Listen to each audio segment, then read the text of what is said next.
Welcome, ladies and gentlemen, to Coronation Season 2, brought to you by GamelinG. This is the final day of the semi-finals, the global semi-finals, ladies and gentlemen. So this is make or break time for all 16 teams in this lobby tonight. So tonight will be Group A versus Group D. So let's run you through the teams for tonight's event. We've got Miri Mob and ESDK Reviens from Malaysia, while from Indonesia we have WENDIGO as well as ACEH BARUSA. While from Myanmar we have 47 Lords and DEUS Esport.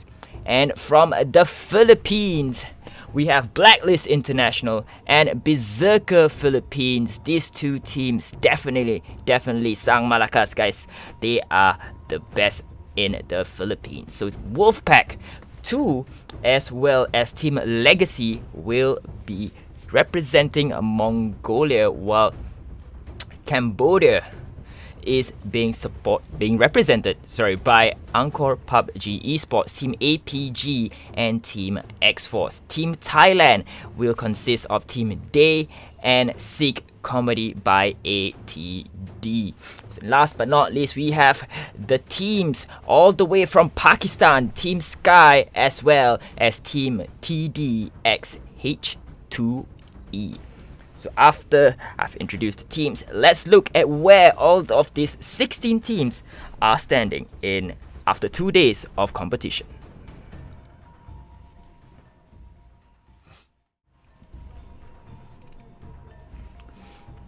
Alright, ladies and gentlemen, so it seems like Team Reborn for My Goddess from Myanmar is still holding on to that first place spot there. They've already broken through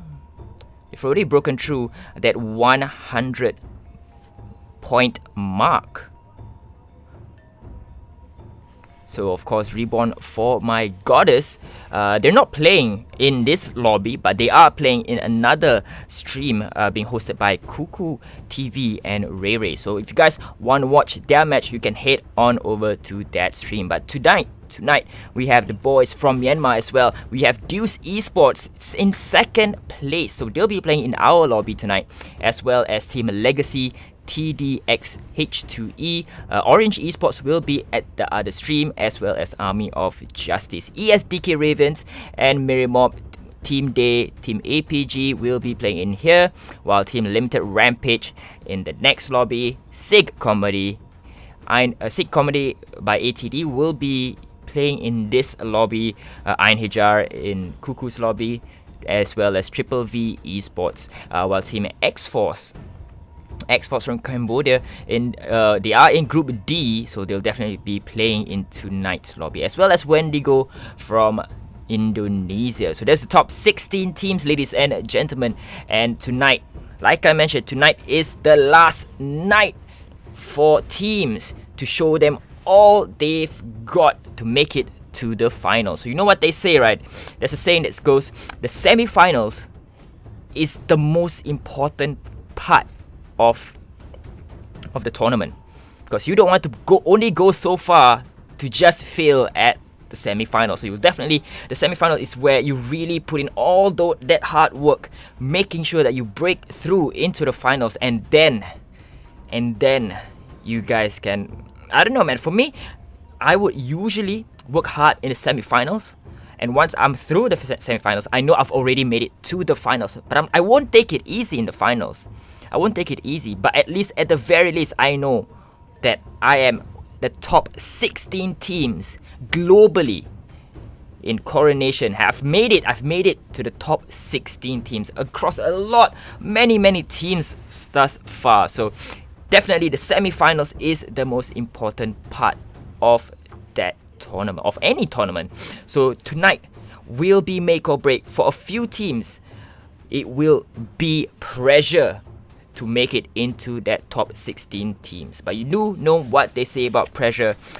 Teams crack, but others will rise to the top and shine like a diamond, baby. So let's see which teams will have what it takes to shine bright like a diamond, ladies and gentlemen. So we have Total of 16 teams in here, so I hope you guys are ready for that match. So we still have about 7 minutes before the game for game 1 starts. So let's take a look at a few different stats. And Miri Mob, if you guys noticed in my stream last night, Miri Mob, they're sitting in 8th place. They've been a very consistent team thus far. So yesterday, out of the 4 games, they've made it to that last 3 positions, 3 games in a row.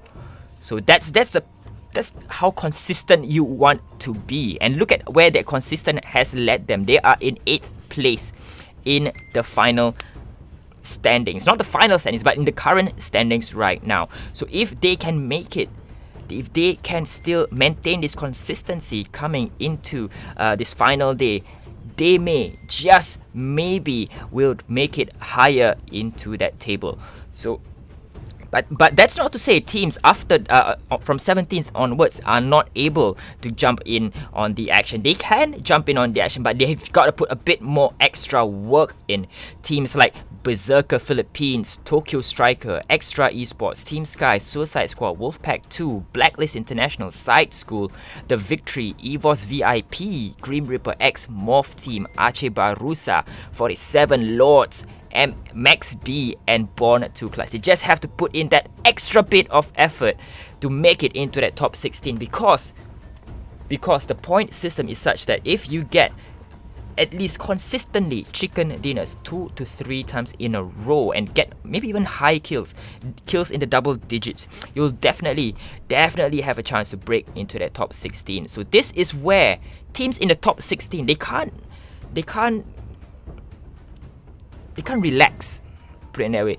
They can't relax because their place is not confirmed. Their place is not confirmed until that last match in Vikendi. So we've got 2 streams concurrently ongoing right now. So teams B and C is playing on another stream. So if you guys are supporting teams from Group B and C, do head on over to check out that stream. That stream is also being supported by Kuku TV as well as Ray Ray. So you guys might want to check that stream out when you can. But stick here with me, everyone, because Team A and Team D is on fire. We've got multiple teams here in that top 16. So definitely you do not want to see, or do not want to miss any of that action tonight. So welcome. I just remembered I did not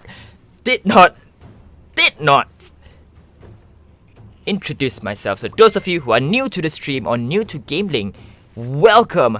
This is the Toasted Bread bringing you the action here tonight. So those of you who are familiar, you would have known by my voice that this is Toasted Bread and you are in for a night of good action. So teams are starting to fill out the lobby here, ladies and gentlemen. We'll jump on in to see which other teams are still waiting on, guys.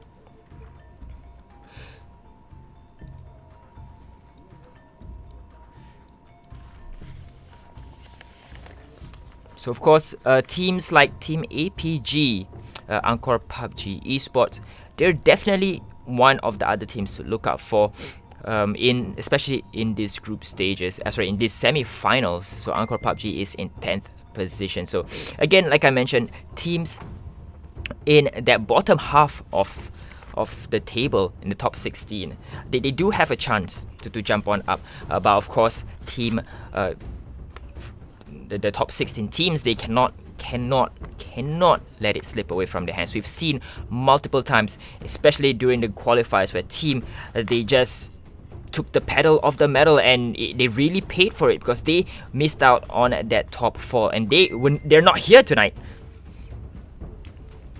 because of that. So definitely this top 16 teams, they do not want to let up, because the moment you let up, the moment you give away even 1 point to your opponents, that's where they have the opportunity to leapfrog over you in terms of standings. So definitely teams, they want to hit hard, hit fast, and survive to that final circle. So 3 minutes before we hit the playing into game number 1 in Erangel. So those of you who just joined us, there is a bit of changes to the map here. So let me just turn this back around and we'll take a look at the map that we'll be playing tonight. So we have game number 1 in Erangel, that will kick off at 9 p.m. sharp, while game number 2 will be played in Miramar. That will be in 9:50. Not sure why I said 9:15, but 9:50. And before we jump back in to Erangel for game number 3, so that will be about 15 minutes of game time, give or take. And for lastly, we go to our main event of the evening, Vikendi. That'll be played at 11:30. So what I notice is teams, they tend to really hold back during map 3, because that's where I noticed that majority of the teams, they actually drag game 3 quite a while. We've overrun game 3 for multiple streams, I believe.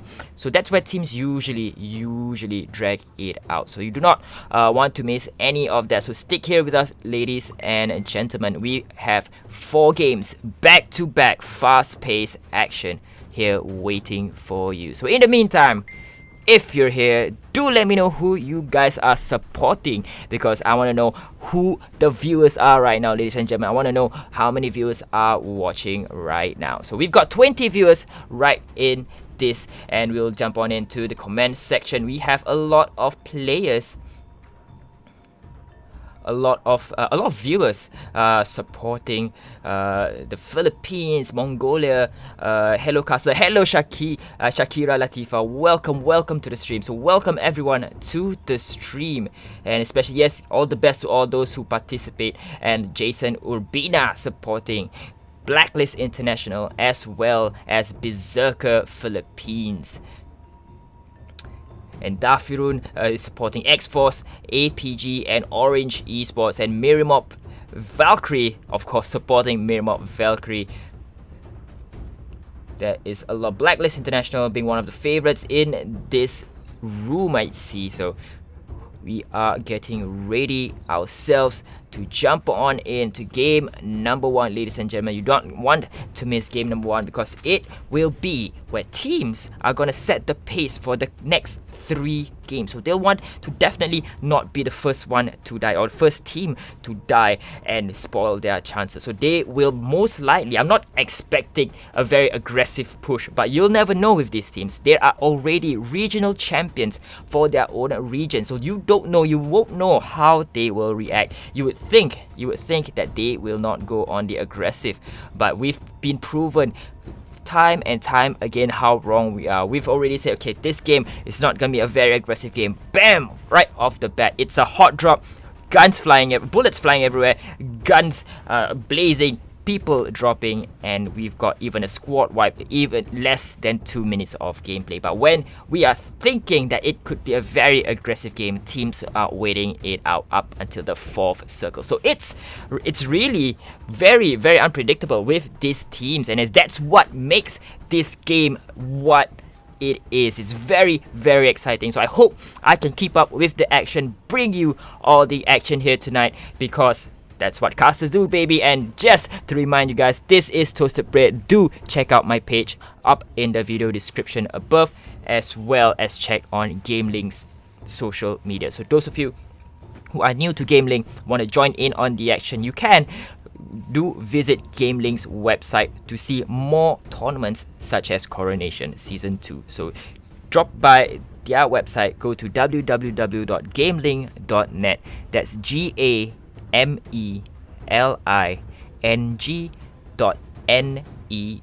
gameling.net. That's where you'll find other platform games as well. So we are ready to fly on into Erangel. We are already in the match lobby here, ladies and gentlemen. 16 teams battling for that first chicken dinner of the evening. Will they make it, or will they be the first team to be eliminated in Erangel?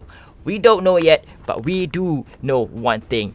Teams are going to go all out, and they are going to aim for the stars, because this is the final day of semi-finals, of the global semi-finals, ladies and gentlemen. So I hope I really hope that you've strapped yourselves in, because I'm gonna ask you, are you ready, ladies and gentlemen? Because we are gonna go head on first. Let's go to Erangel. Let's go to game number 1.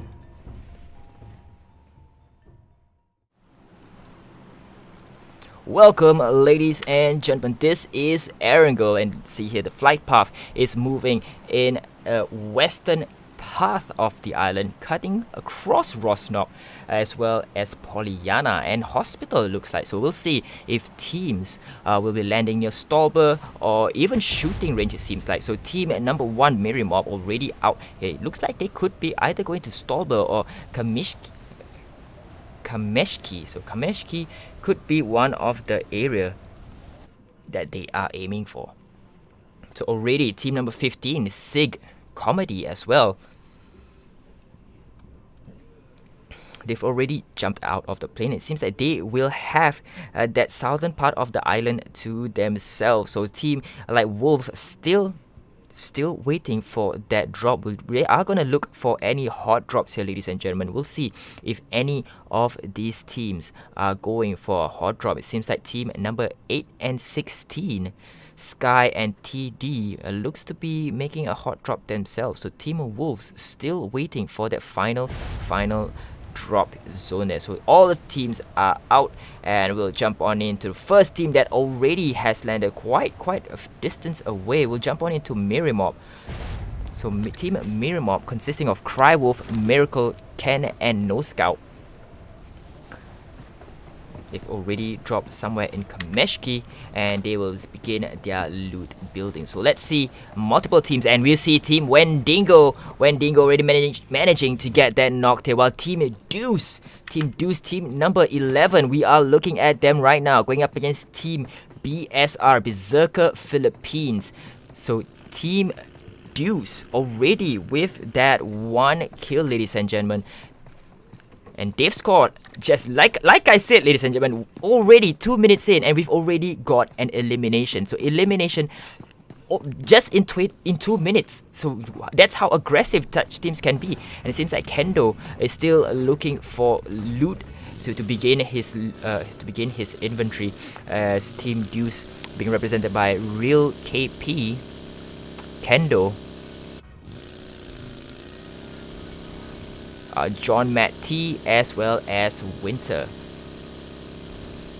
So I believe Wendigo already also has gotten a knock here, ladies and gentlemen. Look at that circle, it's already popped. So it'll take a bit of military base as well. So we'll see if teams will be looking to make their way into military base, or at least predict going into military base. We'll jump on into team number 10, ACEH BARUSA, the team from Indonesia, is being supported here by Wyvern as well as Kyuto. Oh, and we see Wyvern getting that knock early on, and this could be a finish. Oh, he's just pummeling him to the ground, saving his bullets for the next few engagement. And ESDK's Raven gets taken out, as well as team number 6, APG, getting a knock and a kill themselves as well.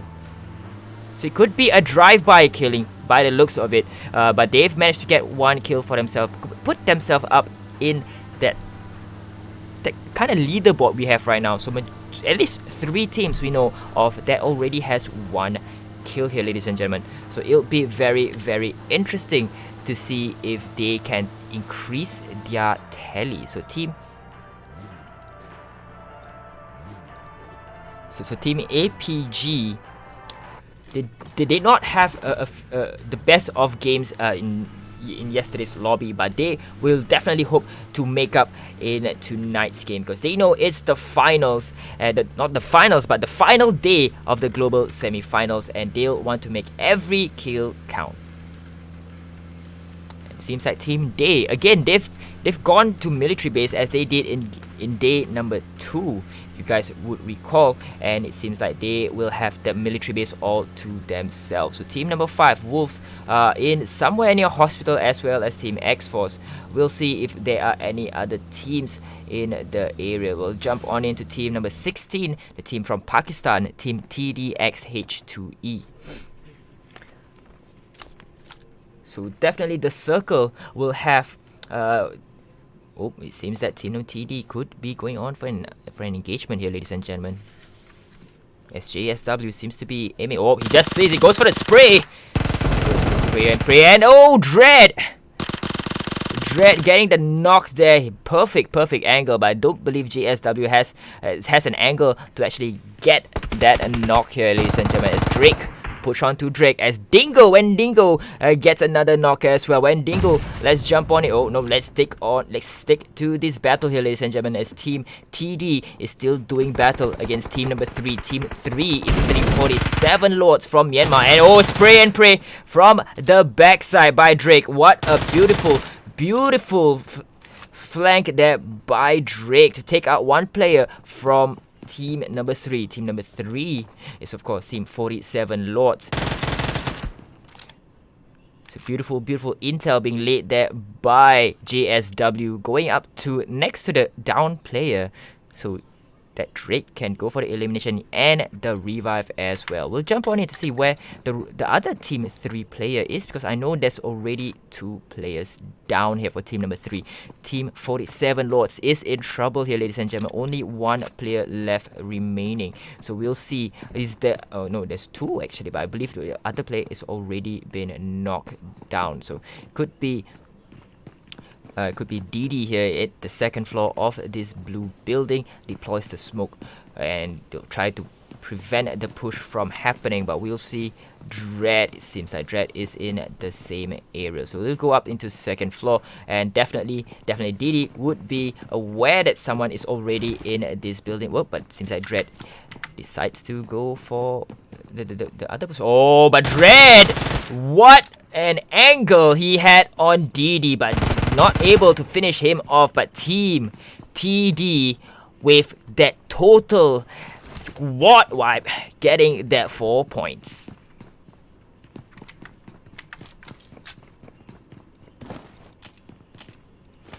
So we'll jump back to team Wendigos. They've already managed to get 2 kills from an earlier engagement. So team Wendigos, they have Fitzen as well as Tan Log, Trevor Log, and Snape Log. So I believe they've already gotten 2 knocks, two eliminations earlier. So the team would have likely took a retreat here. So team TD definitely in the driver's seat here, ladies and gentlemen. Oh, team number 9 is near the red zone here, ladies and gentlemen. We'll jump out from this team and see how team number 7 is doing in terms of their looting process. We'll see Naris ready with that level 2 armor and vest. So sorry, level 2 helmet and vest. So he'll be quite protected if he decides to go for this push for any kind of rushes here. Let's jump on into Mia. So it seems like team Day, they managed to actually get pretty good defensive loot items here, ladies and gentlemen. So jumping into Logan, yeah, very good defensive loot, because Logan already has his level 3 helmet as well as level 2 vest. So again, this team is very well equipped to go for any rush or to take damage from afar though. So jumping in to Nuzi as well. If you guys remember from game number 4, I believe, in yesterday's day 2 of the global semi-finals, he was the only last player for Team Day, and he managed to make it up onto the top 16. So he, while taking 2 players out as well, my add. So Team Day will hopefully want to last longer in the game, so definitely they will be able to get more points for themselves, because I believe if they had much more players or the numbers advantage, they would definitely have been able to get more points in game number 4 from yesterday's. So we'll leave Team Day to their looting process while we see the first airdrop dropping very, very close into that farmland, surrounded by team number 10 and team number 16. So it could be that these both teams are gonna go for an engagement. It seems like they are moving towards that airdrop.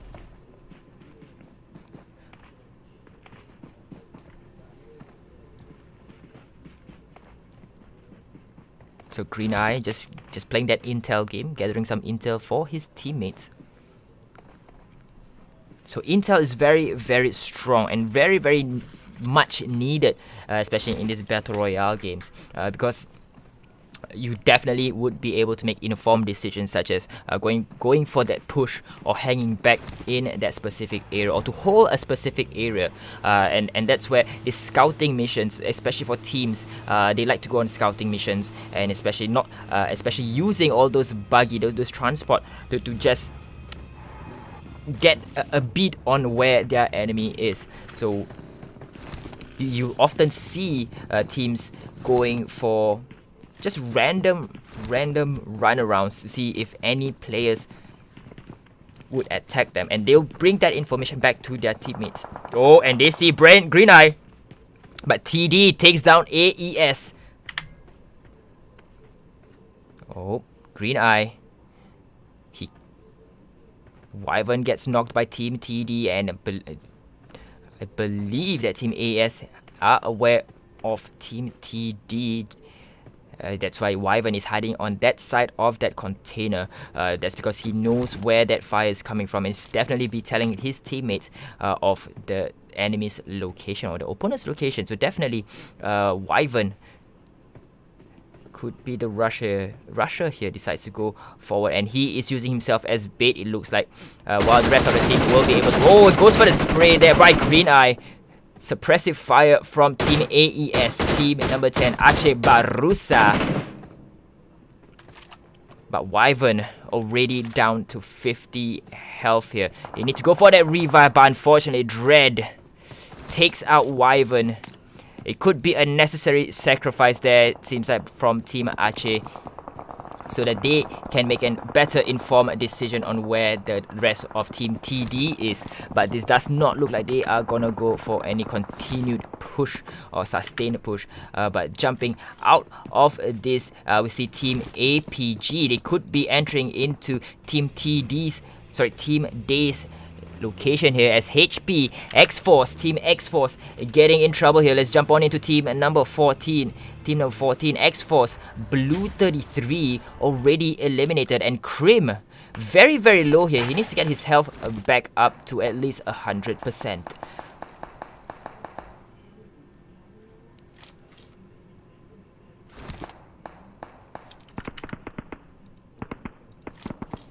So X-Force, Campus X,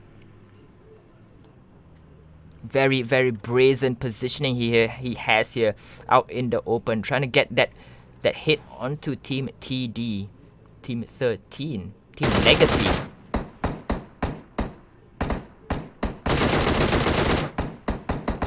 And Team Legacy is also very, very open, I might add.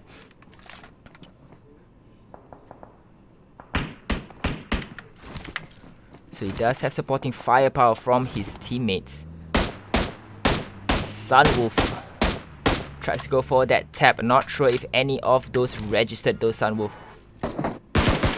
So we're looking at Crim now, still aiming at team number 10.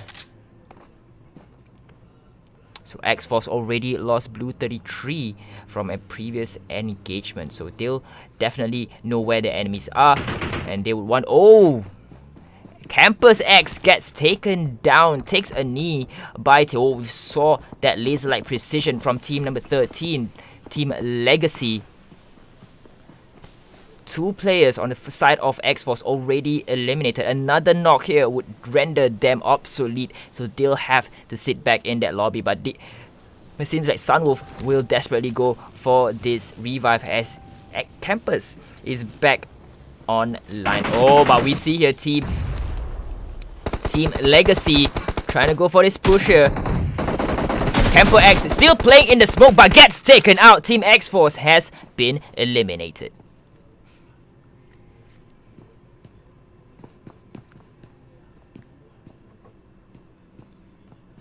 So the circle has popped, and now teams are moving away from that southern island. And team 5, very, very close to where team number 16 is here.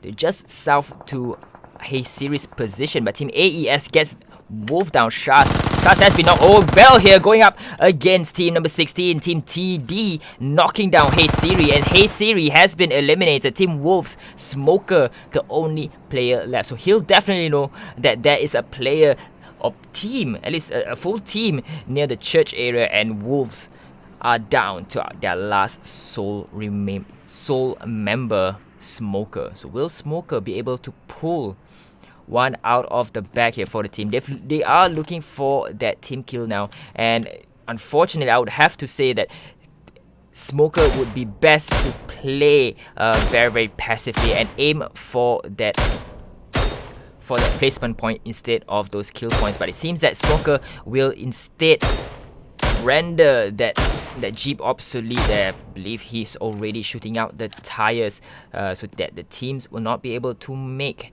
any escape if the blue is not in their favor. But Smoker, the problem I see with this is, even though he's making the vehicles obsolete, he is drawing attention to himself, unfortunately. But team number TD, Team Smoker, Wolves Smoker already has seen a player on that side, so he's just gonna go for a few taps. But again, he is drawing unnecessary attention to himself, I feel, because team number 13 is just to his southwest.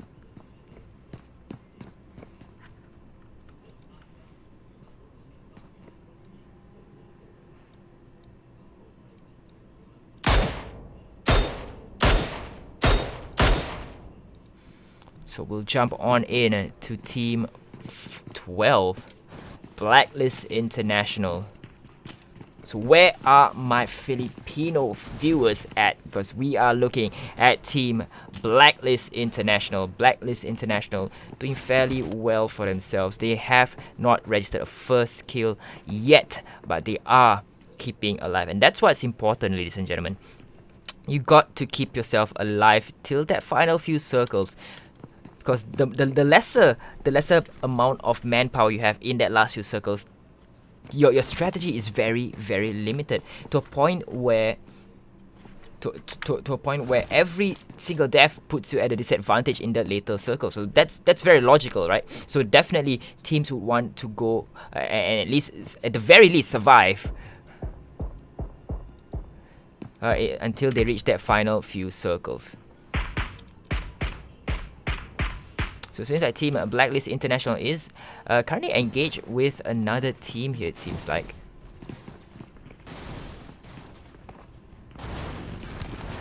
Because they are popping a few shots to someone's direction.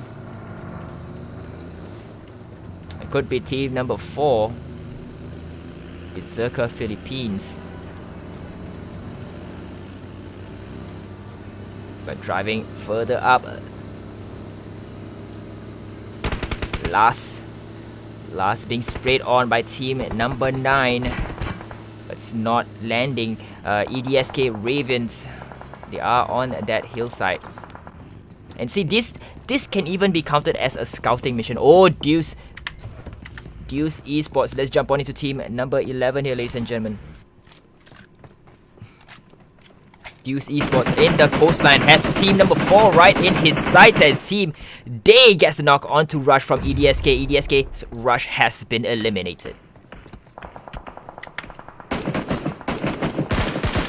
And Jobat just trying to lob those grenades in, and we'll see as SIG COMedy gets one knocked as well, as Kendo gets taken down, and he will be revived by Real KP, while John Matt is still... Oh, he does see team number 2 in the distance here, but team number 4 has a sight of breather. His vehicle already turned into a hard cover, ladies and gentlemen. So he has nowhere else to go. He can go for that desperate push out from the smoke. But the smoke will start to fade here, and he will be very, very open. As WENDIGO takes down 6 Blacklist as well as TD.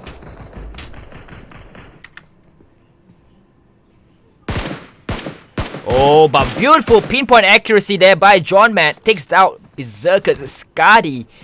Skadi has been knocked, and with no teammates very, very nearby, could be spell the end there for Team Berserker Philippines. We'll jump on in to Kendo. Kendo, who's currently shooting the direction of team number 9, ESDK Reviens. Oh, he just moves out in the open here. Well, Real KP proning to get that shot.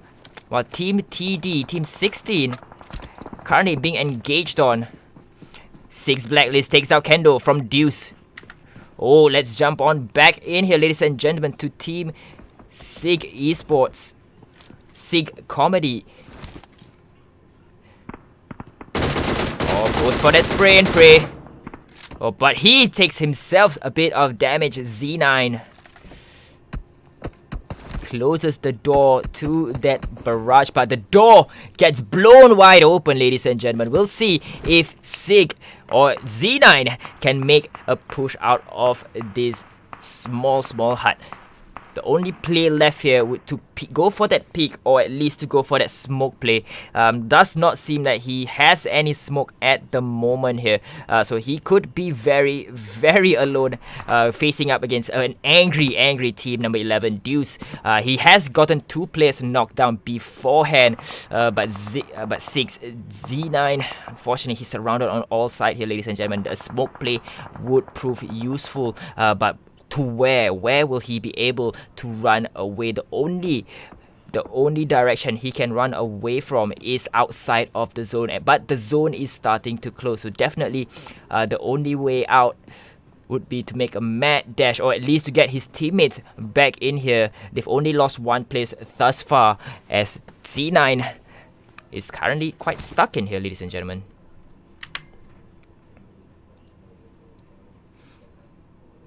And the zone is not in his favor here, ladies and gentlemen. We'll see if team number 2 or team number 8 can jump on in. Team 8, Team Sky from Pakistan,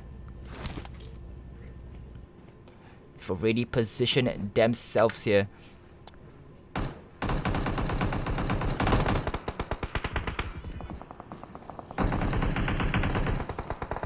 And it's healthy. We can engage on team number 2, WENDIGOs. Prepping that grenade, cooking that grenade. Chucks it out. But just too close.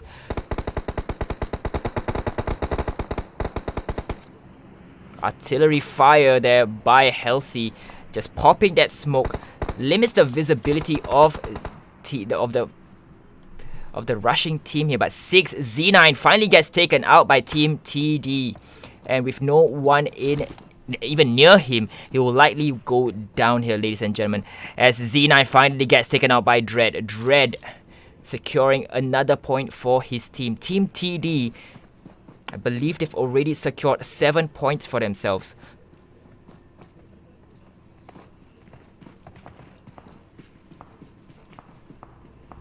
And we'll jump on into Team Miri Mob from Malaysia. No scout. Managing to just pop a few shots in the direction of Team Sky here, ladies and gentlemen. So he has a choice of teams to spray on, and it could be Team Sky. Because he's already spotted them. He will relay that information to the rest of his teammate. Miracle, on the other hand, will go for the pop shots. He'll go for that spray there, hoping they will land, but unfortunately not one landed. But he does reveal his position, so he'll go for that reload, while the rest of the teams are gonna wait for the circle to close. Blacklist International gets the knock onto WENDIGO, jumping in to WENDIGO.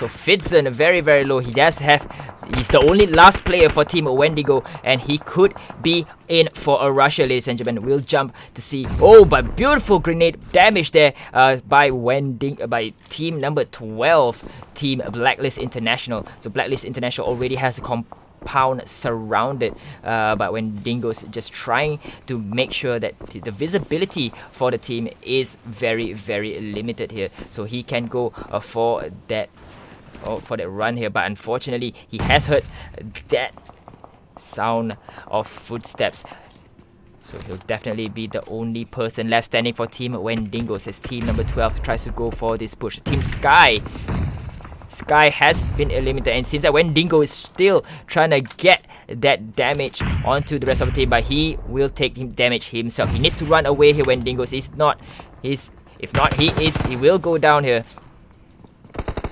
And we'll jump on into Team Blacklist International, who has, I believe, a beat, but Sky's Halsey gets taken out by that play zone, ladies and gentlemen. But Team APG will have to jump on in to Team APG in the meantime. Team APG, team number 6, still with 4 players left remaining, as Logan from Day takes out Blacklist, while APG Simple finishes off that last player. So Team APG with 2 kills, 2 points in this late stage of the game. 25 minutes in. Welcome to GamelinG's Coronation Season 2. For those of you who just jumped on the stream, we are nearing the very, very end of game number 1. So Team Miri Mob, I believe they are being engaged on with team number 2. Oh, beautiful damage just caught there. Nuzi taking out players left and right here. So Miracle already eliminated for Team Miri Mob, while Ken and No Scout is already been knocked, ladies and gentlemen. We're down to our last player from Team Miri Mob, Crywolf. Crywolf is burning, and he has to use his first aid kit. Now it could be his final act in the battlefield, but he gets his health back up. Unfortunately, he can't go for that revive there. He has the cover of smoke. He is still inside of that. He is still inside of that smoke cover being laid on out. But Team Day, Logan himself is already been knocked down, ladies and gentlemen. 2 players on the side of Team Day, and that's one for Miracle, says No Scout. As Mia, the last player, Team APG gets flanked, gets backstabbed there. While Mia, beautiful play there, beautiful patiently playing that angle, as Team TD's Dread takes out SIG, while APG Simple X gets taken out by DEUS. Team AES Days, Mia gets taken out, and Team Day has been eliminated. We're down to that final 8 team here, ladies and gentlemen. We'll jump on into the map to see who are the remaining 8 teams left, and we see here Crywolf still trying to fight himself out of this predicament, as EDSK Miri Mob takes out Team Miri Mob has been eliminated, as Arben finally takes out AES.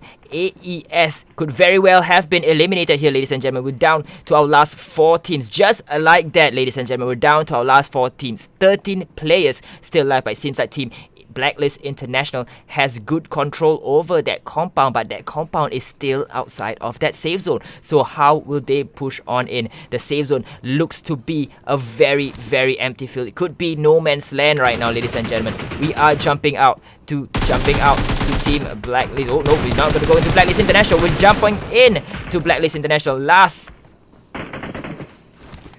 Alas does not get any damage, but he will try to make sure that he gets that revive on his teammates. Smoke being poured all around here, and we see that hard cover already being made in play by Tyra, as DEUS Winter gets Alas knocked down. Alas takes a knee and gets sent back into the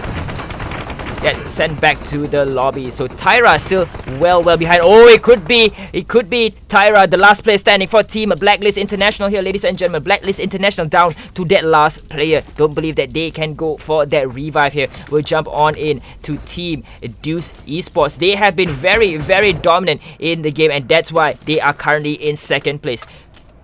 And they will likely breach that 100 mark, and we'll jump on in to see the rest of where Team DEUS is. Blazone finally takes down Drake from Team TD, while Dread takes out Scry, as Jomart takes out Scry as well as Drake finally gets taken out. Oh, just spray and pray there, hoping that the Lord will answer. Will he answer Jomat's prayers here, ladies and gentlemen, as team number 13 down to, I believe, 2 players, while team number 12, Blacklist International, only has 1 player, and it seems that John Matt will go for this aggressive push. He's already prepped the grenade here. He will chuck it in the direction of team number 13. Team number 13, they need, oh, beautiful damage there, and they go for the rush here. John Matt gonna go for that rush, trying to make sure that he has, oh, throwing yet another grenade there, and could be that they will take a lot of damage. We'll see if it holds true, and just misses team number 13, and just spraying into the smoke, but he gets taken out himself. Team number 13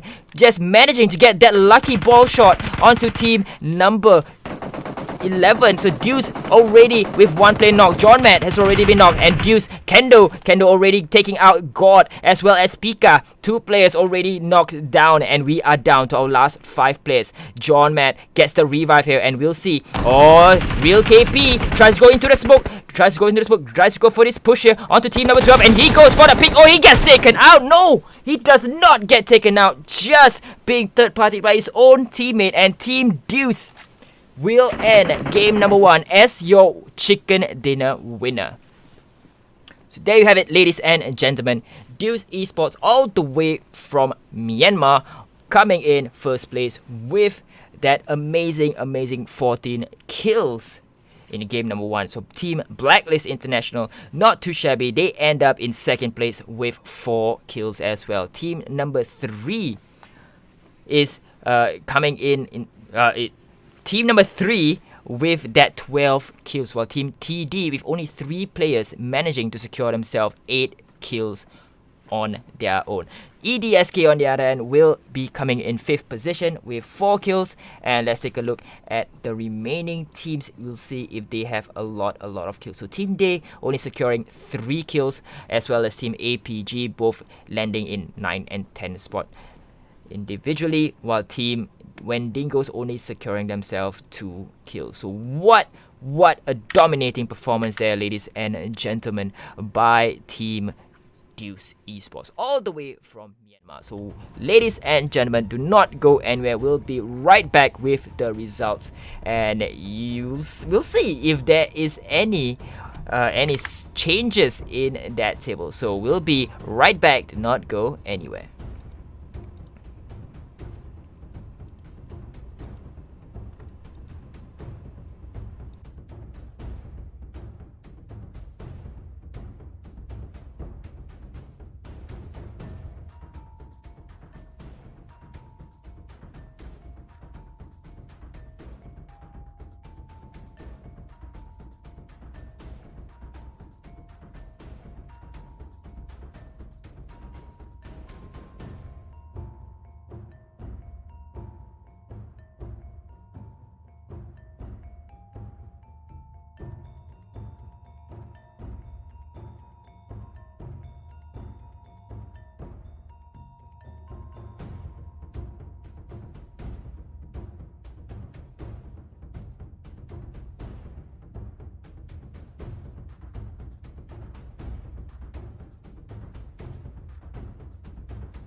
Welcome back, ladies and gentlemen. After a quick break, we are done with game number 1. So game number 1 ended with DEUS Esports with an amazing 14 kills with all 4 still alive. They're a very aggressive team, and that is why they are in that top 2 slot. Okay, of course, we have not calculated the scores. We've not included these scores just yet, so we'll be showing you guys the scores after this very shortly. So Blacklist International, all the way from Philippines, securing that 4 kills, and Tyra was actually the last one, and he was eliminated with that 4-man push by DEUS. And Team Legacy, they were another team that was very aggressive. They had 2 players left in that last zone. They were trying to push onto DEUS. They could have pushed onto Blacklist International, but DEUS was in the middle, cutting off this push. So DEUS had both teams to contribute to that total 14 kills. So Team Legacy securing themselves 3rd place and 13 points. Team TD from Pakistan, they were also another aggressive team. So the top 4 teams, 3 of the teams, so actually 75% of the teams actually had double-digit kills. So these 3 teams actually dominated the majority of the game. So Team TD, all the way from Pakistan as well, securing themselves 10 kills.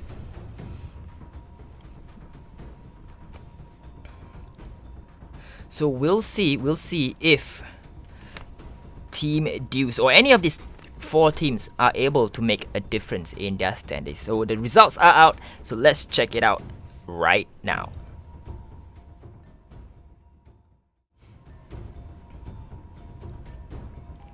So there you have it, ladies and gentlemen. Team DEUS Esports breaking, and not only breaking that 100 point mark, they've taken first spot with that commanding lead of 127 points. 55 kills to their name. While Team Legacy, even though they came in 3rd place in game number 1, they've leapfrogged everyone else to arrive at that 2nd spot with 117 points and 52 kills.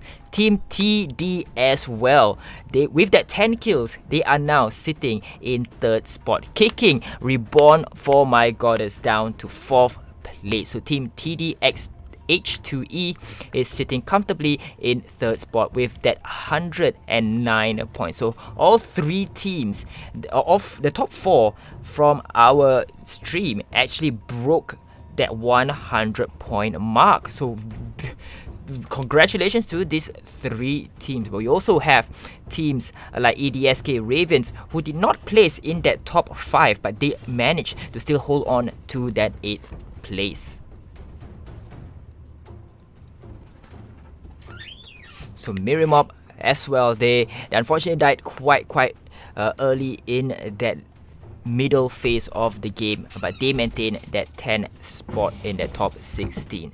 So Team Day as well as APG, SIG COMedy By ATD, and Blacklist International, they are sitting in that top 16 teams. Wendigo just got knocked down 1 spot, but Team X-Force, they themselves are in 18th positions, as well as Berserker Philippines. So the rest of the teams, they still have a chance to break it into that top 16, because we still have 3 more games, ladies and gentlemen. 3 more games before we conclude the semi-finals, the global semi-finals. So those of you who just joined in, welcome to the stream. I am your caster, your entertainer for the evening, Toasted Bread, and we will jump into game number 2 very shortly. So let's take a look at a few comments, shall we, on the stream.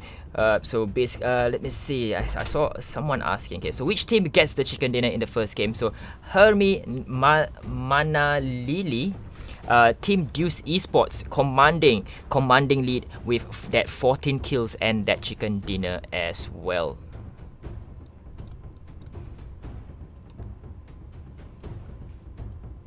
Jumping in, we see Bel Romero is asking, so only top 8 teams will progress in the finals? No, Bel Romero, the top 16 teams will be making it to the finals.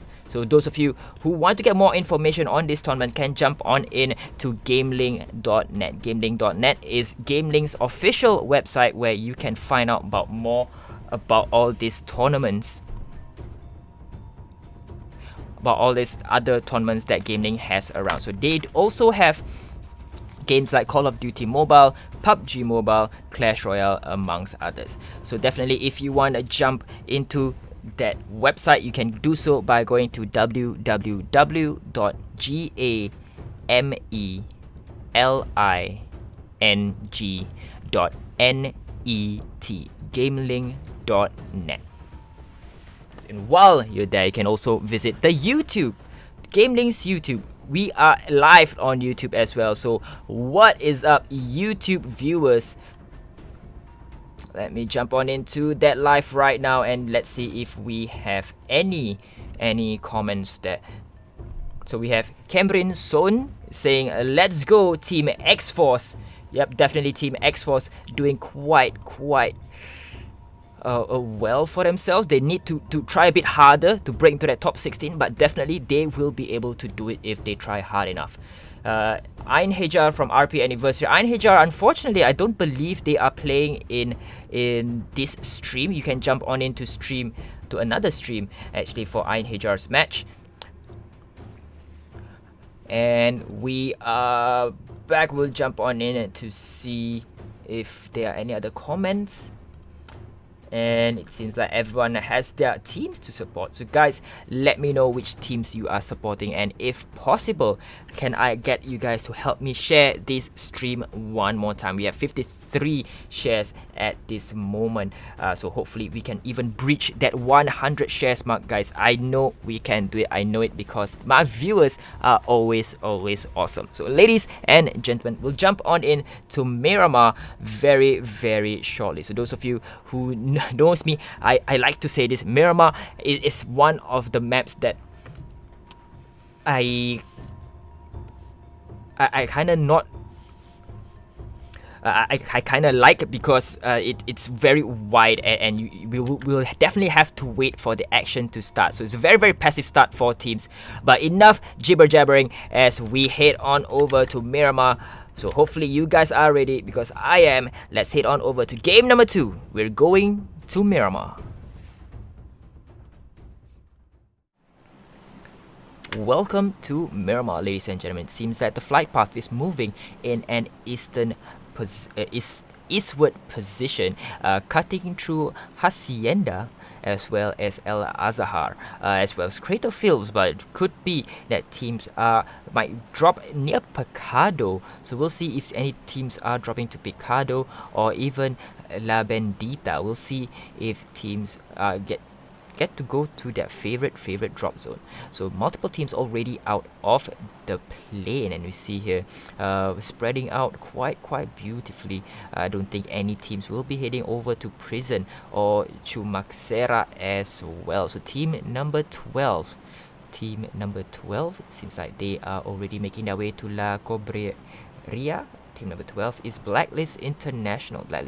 They ended up game number 1 with 4 kills in second place. So we'll see, as the majority of the teams are already out, and it seems that team Miri Mob is trying to make their way into Tierra Bronca. We'll jump on into team number 12, already down on the ground here, ladies and gentlemen. We'll see if what kind of loot they have already gotten themselves, of being the first team to drop. So Aeons with that shotgun though, definitely not a gun that you might want to have, I feel, because it only has very limited rounds. There's no spraying power for the shotguns. But let's jump on into the map. Oh, what? Teams are off from that safe zone here, ladies and gentlemen. Only a few teams are in that safe zone. It could be multiple hot drops here. Team number 15, SIG COMedy, they are going up against team number 9. Just right in front of them, ESDK Reviens from Malaysia, Harimau Malaya, just right in front of them.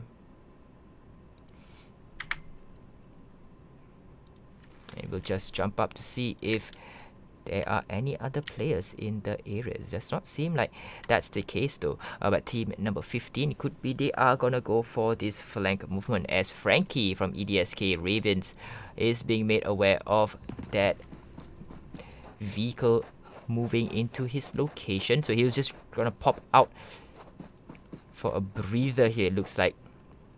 Try to TPP over the corner of the building here, but he won't get any information of that, because that is a half wall blocking him.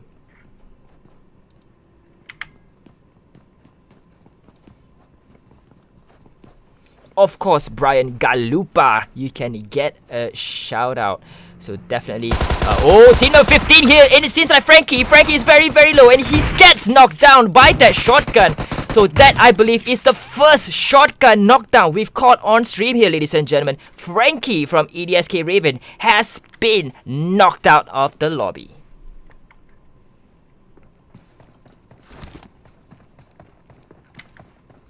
So that was a very, very beautiful moment here, ladies and gentlemen. I don't believe we've ever caught a shotgun knockdown in stream though, but if you've seen that on stream, do let me know when it happened, because I believe teams always go for those spray and pray guns, like those Uzi, those Tommy guns, those AK-47s and the like. I've rarely seen, if ever, a shotgun knockdown, especially in tournaments, but definitely that would have been my first, so that has to be very, very special.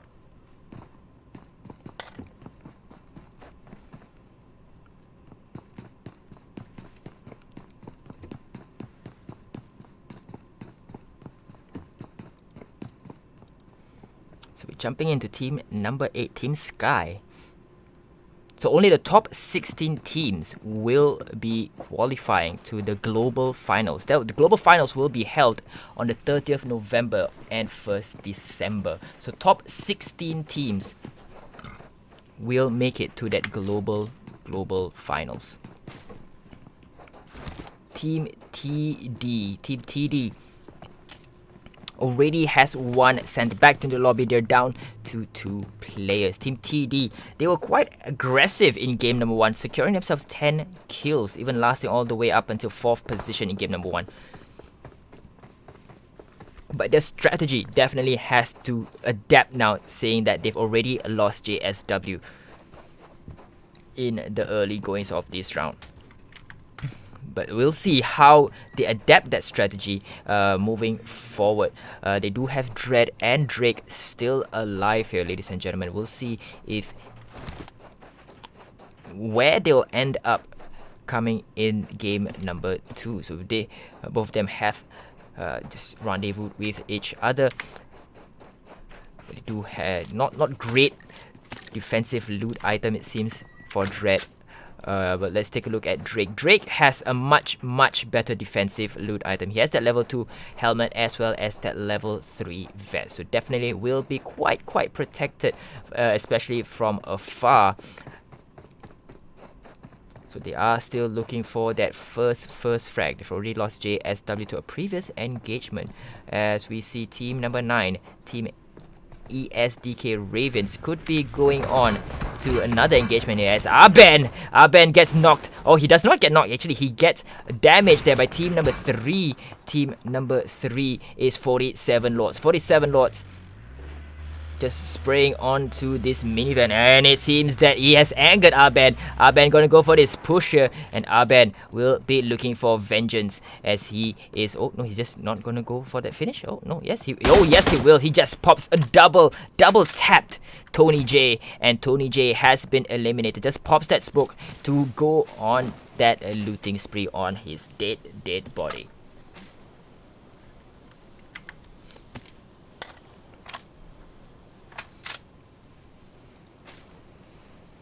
Team number 9 as well as team number 16, SIG Esports. Seems like they found themselves quite in a predicament somewhere in this hayfield. But I've noticed that team number 11 could be in for a surprise here, ladies and gentlemen. Team number 11 and team number 7 quite close by. So it seems that SO Zip, Team AES gets another knock onto team number 16. Team number 16, TD's Drake, gets knock on team number 10, ACEH BARUSA. But ACEH BARUSA, they still have one place remaining. Oh, but Team TD has been eliminated. The first team to be squad wiped in Miramar is Team TD, all the way from Pakistan.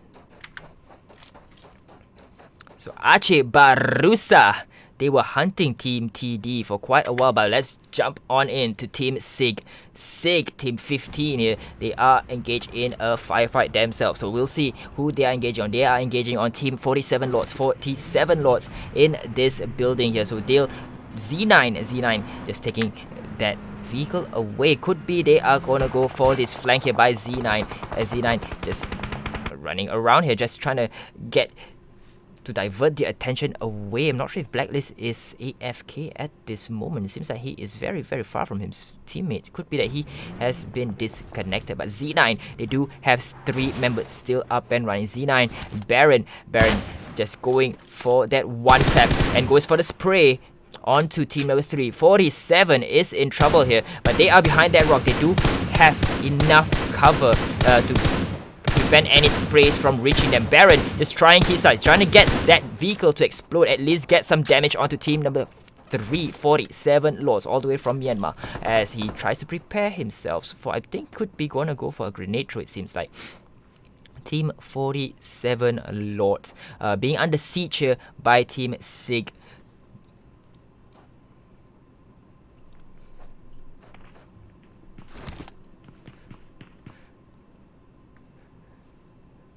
And Baron still trying to find his way around.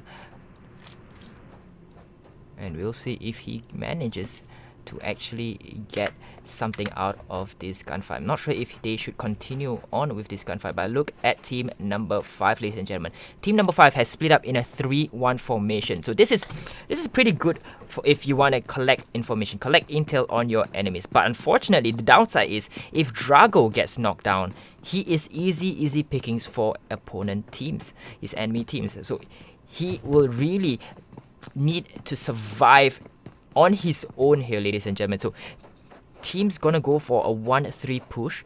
The one player, the scouter, I would say, would really need to know how to survive, how to gunfight their way out of a tricky situation, because you can't have the rest of your team there as well if you're on a scouting mission. So team number 5, Wolves, it seems that they really want that intel onto enemy players. So team 6, APG, oh, that's a silent gun. They're trying to go onto team APG. And Drago making himself, driving himself back to the rest of his teammates. Oh, but he gets himself some damage there. I'm not sure. It could be from team APG themselves, ladies and gentlemen. As Drago needs to be careful here. His vehicle is already smoking, so he is making his way back to his teammates, probably relaying that information already. So he just finds himself some cover, trying to make himself as protected as possible. So we'll jump out of Drago and see where the other teams are. So multiple teams are still in the zone here, ladies and gentlemen. So that is an interesting play.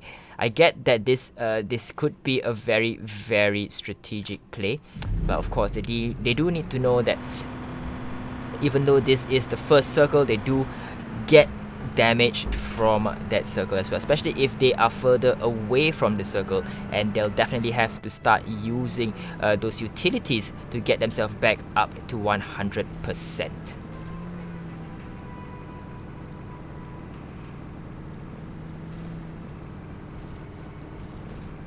So we'll continue to watch Miri Mob here, ladies and gentlemen. They are quite far out of the zone, so Crywolf, no scout, you see in the distance already in the pink there, so they'll definitely be hoping to get into the zone very, very soon, because the second zone will be coming in 3 minutes. So let's take a look at the zone where it will cover. So it's gone for a southern circle here, ladies and gentlemen. So majority of the teams are already inside, with team 3, 10, 8 and 1 still making their way inside. So team 3 is 47 Lords, as well as Miri Mob, team ACEH BARUSA, as well as team Sky.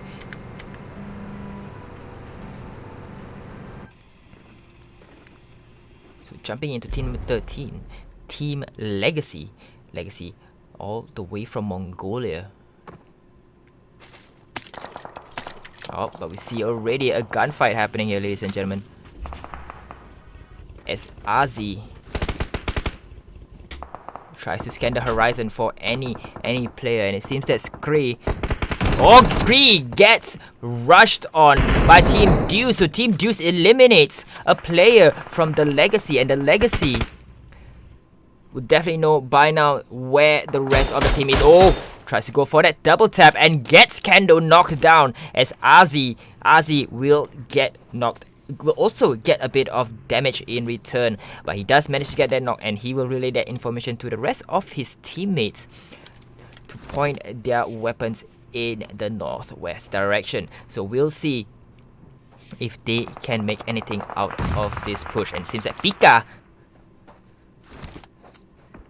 being very, very wary of this movement, and he preps his grenade, throws it into that small hut, but no cigar there. Pika, the only player. So they've gone for a 2-1 rush onto that lone player. I believe that's Wyvern from Team DEUS.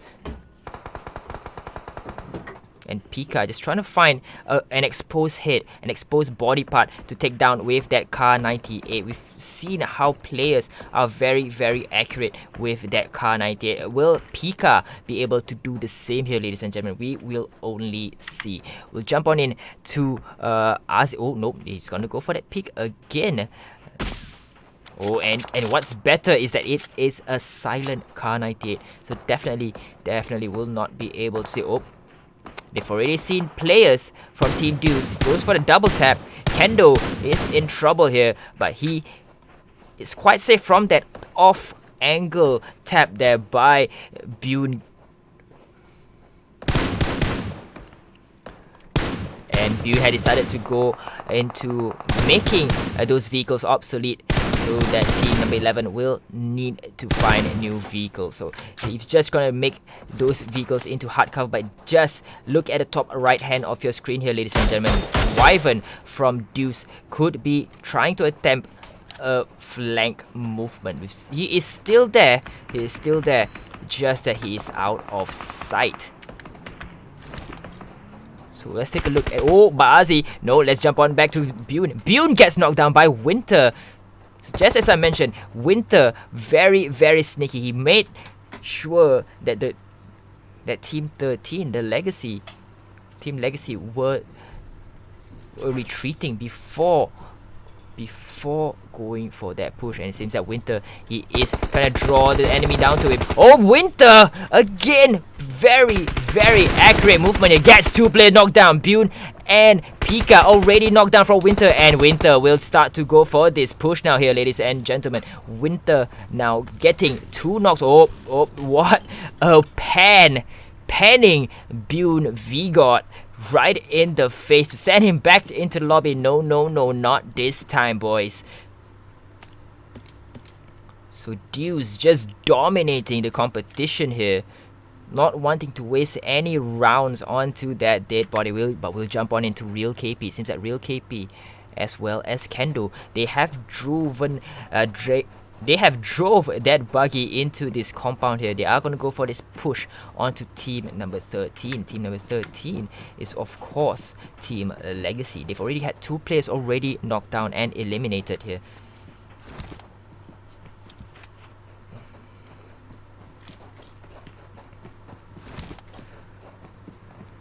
As we'll see if teams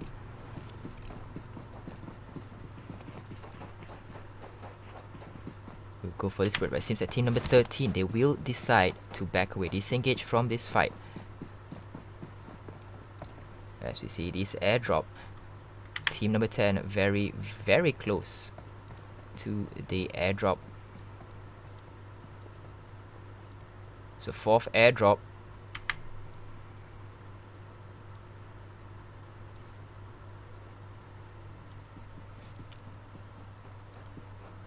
So it seems that team number 15 has used the flare. SIG COMedy using the flare, and we'll jump out to see the rest of the teams. They have teams like Teams Wolves or APG already securing themselves in that safe zone. And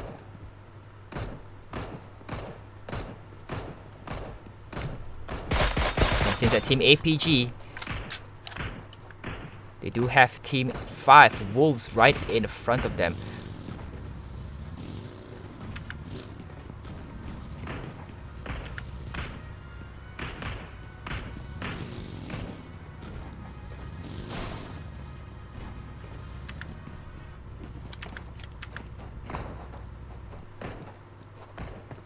But team number 9 could be engaging against team number 4, Berserker's Philippines. Rush back up to his feet there. He was knocked down from an earlier engagement. But Magics from ESDK Reviens still in the compound here. Team number 4, Berserker. While RZ from Legacy gets the knock onto Sky. Team number 10 also in the area, ladies and gentlemen. Team number 10 is ACEH BARUSA, ESDK and Team BARUSA. Let's jump on up slightly and see what we have in store for us. Team number 4, Berserker Philippines, seems to have conquered that area by X-Force Sunwolf.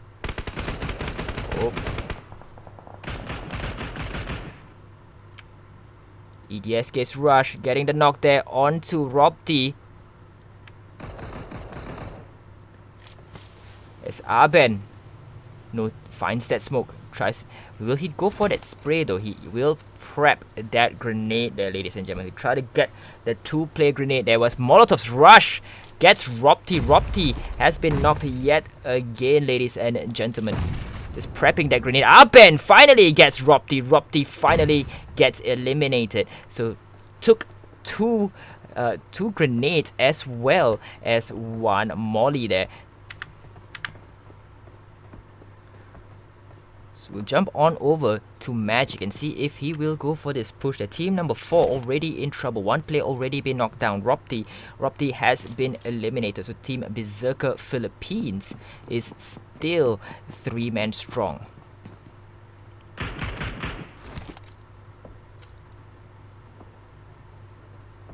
Oh, but Magic sees that angle. Z9 knocks down Black International. As we see Rush and Arben still using the top of this scaffolding to not leave Skadi.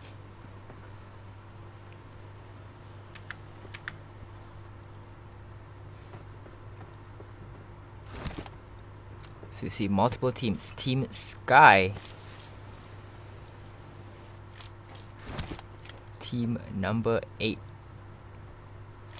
Khatir only with 1 kill. So Team Sky looking for another here. They are going up against team number 2, Wendigo, all the way from Indonesia, Kian.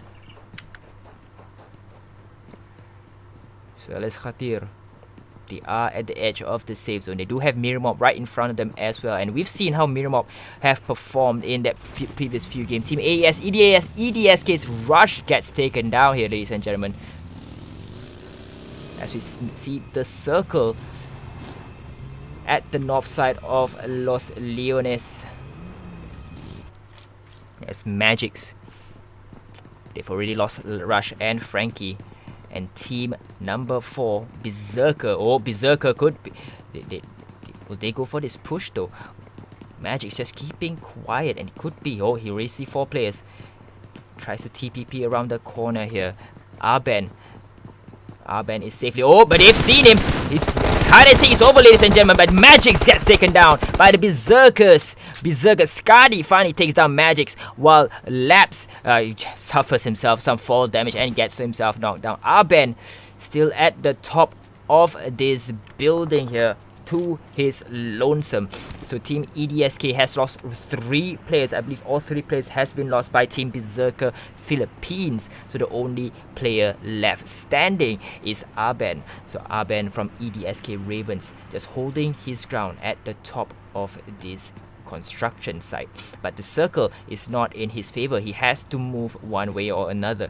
But we'll see. Oh, he goes for that spray and pray onto that vehicle, but unfortunately none of it connecting. But that will only anger the Berserkers more. We'll jump on in back to Team Blacklist International. They have been on a few fights, I believe. So they will go. We're jumping in straight to a fight here by Blacklist as Eons gets knocked onto Green Eye. Green Eye has been knocked. He could not be eliminated just yet as Laps. Alas. As Tyra from Blacklist International gets the knock, and we'll see they've already lost 1 player, so they're 3 players strong as Alas goes for the final elimination, taking down Wyvern. AES has been eliminated. But let's jump on in straight to another fight that we have ongoing here. Is Team EDSK Reviens from Malaysia going at it alone here, ladies and gentlemen. He is trying to go up against a 3-man team in the form of team number 4, Berserker Philippines. So Berserker Philippines does not seem like they're gonna leave this place. They want to get that final kill. And jumping in to Team number 8, because team number 9 is kind of stuck already, as Kian already for Team Sky already registering 2 kills for their whole team, and they're gonna run through this construction site. They do have team number 4 as well as team number 9 right on their tails. Team number 12 is just right in front of them. Wendigos gets knocked onto Wolves Ebola, as we see team number 12 just shooting at team number 8 from the safety of that safe zone, as majority of Team Sky already very low here, ladies and gentlemen. Khatir still in the blue there, but DEUS John Mad gets the knock onto Miracle from Miri Mob, as No Scout takes revenge there with a revenge knock. And we are gonna jump on in to team number 1 here, ladies and gentlemen. Team number 1, Miri Mob. There are multiple players, multiple teams actually. Oh god, Ken gets knocked down, so No Scout, the only last surviving player for Miri Mob. Miri Mob unfortunately not able to find a compound to defend. They've done so well trying to defend that compound, but team number 7, Team Day, Mia just trying to pop a few shots on the direction of No Scout. No Scout very low. It could be the end of Team Miri Mob, and that is the Wolves take down Team Miri Mob. Being the third party there, Smoker takes out No Scout. But Wendigo, they themselves are already very low. Oh, Wendigo Tan has been eliminated. Oh, unfortunately they have been eliminated. Snape gets taken out by DEUS Esports yet again. DEUS Esports on a roll here, ladies and gentlemen. We'll jump in on team number 3, 47 Lords from Myanmar. We've not been featuring them very much in game number 1. So let's take a look on how they're faring. They have already inside that top 11 with no kills just yet, but they are quite close to that safe zone. So we'll see if team number 3 can last all the way into that top 3. But Mia takes down 47's Hove has been knocked here. It could be in trouble here for the rest of team 47 Lords, as APG finally takes down Halsey from Sky has been eliminated here, ladies and gentlemen. 11 teams remaining, 31 players still alive. The circle already in its 5th iteration, as Khatir gets taken down by Draco from Team Wolves, all the way from Mongolia. But Y2E takes out Halsey as well as Khatir. Team Sky has been eliminated. Smoker himself gets taken out by that play zone. That play zone suffering a lot of players, and it could be team number 3 next. We'll see where the next circle will pop for us, ladies and gentlemen. Team number 7 is in perfect view there. Oh, goes for the pop there. Team number 7, X-Force already getting the knock, and just too many players fighting at it here, ladies and gentlemen. We'll jump on in to where team number 6 is, team APG. They are going battle against team number 12. Team number 12 is Blacklist International, and there are multiple teams in the area as APG. They see multiple smokes there. We'll see they take out 6 Baron as well as Blacklist.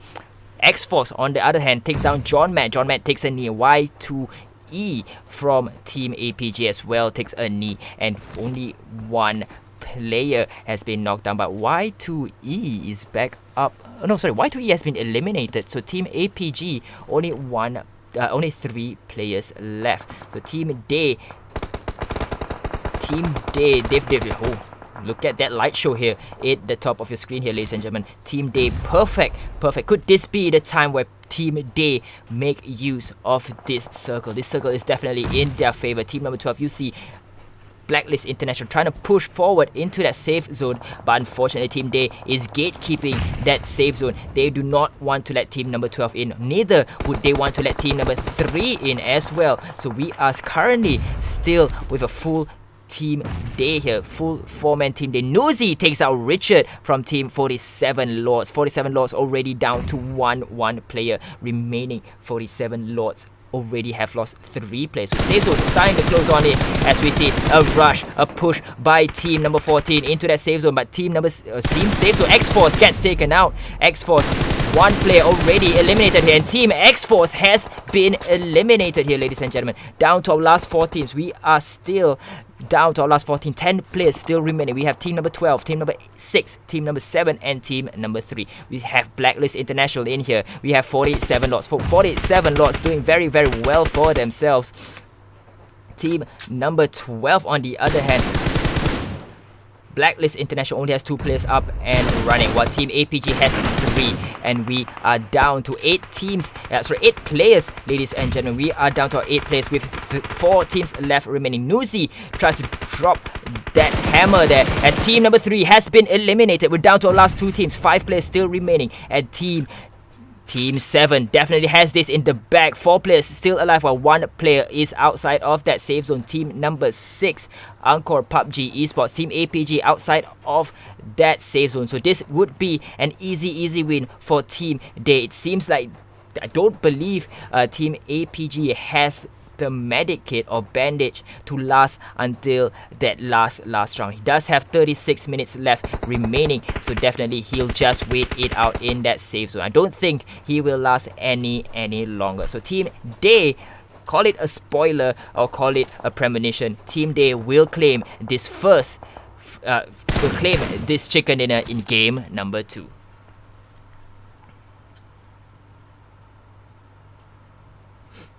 So there you have it, ladies and gentlemen.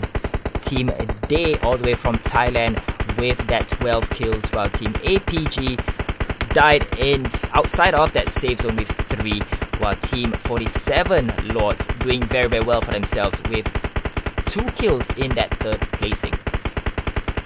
Team Blacklist International unfortunately will take that 4th position with 6 kills, and Team X-Force with 4 ending up in 5, while Team DEUS, they got killed in the 6th position with only 5 kills. So looking down at the rest of the teams like Team Wolves ends up in 10th position with 6 kills, while Team Sky gets 3, ends up in 11.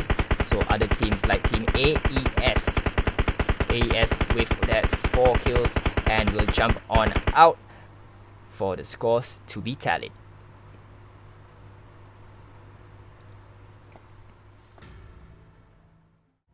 So ladies and gentlemen, that was game number 2. And I would have to say it was pretty anticlimactic, but it does help that Team APG did not let Team Day get that extra point from them. So that could be another strategy that teams are utilizing. They know that they can't win, and they'll just stay outside of that safe zone to make sure that the team that would eventually win not get the additional point, because every single point matters. So every single death is a disadvantage to the team. So definitely that is a good play by Team APG. Unfortunately, would have liked to see a bit more action at the very end, but a win is a win by Team Day nonetheless. They have four players still alive as we wait for the scores to be tallied and wait for game number 3 to start. So game number 3 will be heading back to Erangel before finishing off the final day of the global semifinals in Vikendi. So we'll be right back. Do not go anywhere.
Welcome back, ladies and gentlemen. We've just got done with game number 2, and what a good game that was. Team Day ending game number 2 with that chicken dinner with 12 kills. They still had 4 men still alive at that very end. They held that hill for quite a long time, even though they were lucky in the fact that the circle ended where they already were. But I can't call that luck, because they fended off at least 4 to 5 teams holding on to that hill. They hold off Team APG, they hold off Team 47 Lords, they hold on to Team Blacklist. Team X-Force even wanted to try to come in there, but got third party out of the way. So that, I can't put that down to luck. That was pure skills from Team Day. They managed to hold around, get that all around defense from that hill, and they deservedly got out with that chicken dinner. So the scores has been tallied, so let's jump at the scores and see which team is in the top 16.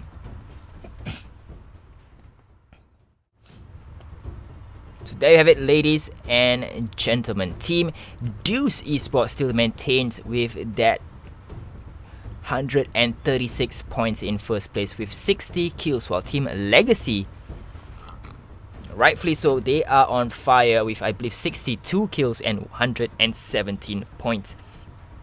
Team Reborn, for my goddess, they jumped back up into the top 3 position with that 116 points and 46 kills. Team TD, on the other hand, is drops down to 4th place, while Team Day managed to jump in onto 6th. ESDK Reviens still in 8th place. Team APG still in 10th. Miri Mob, I believe they dropped down but still are in that top 16. While Blacklist International, they are very close to that last 16. SIG COMedy as well are in the top 16. So definitely a couple more games left to play, and definitely teams will want to make each and every point count. So every death will be a disadvantage. Remember, teams, every death will be a disadvantage, and teams have everything to play for, but also everything to lose. So being too aggressive may just be their downfall, and just too passive could be their downfall as well, because they can last all the way up into that final circle. They may get their placement points, but they still need kills to add on to those placement points. So you might never know, getting that chicken dinner with no kills will get you that 15 points, but without any kills you'll just get that base 15. You want to have more points is always better. You want to be as high up as possible, so that it makes it hard for you to drop down if you have a bad game. But that's the thing, you can't have a bad game here, ladies and gentlemen. You just cannot.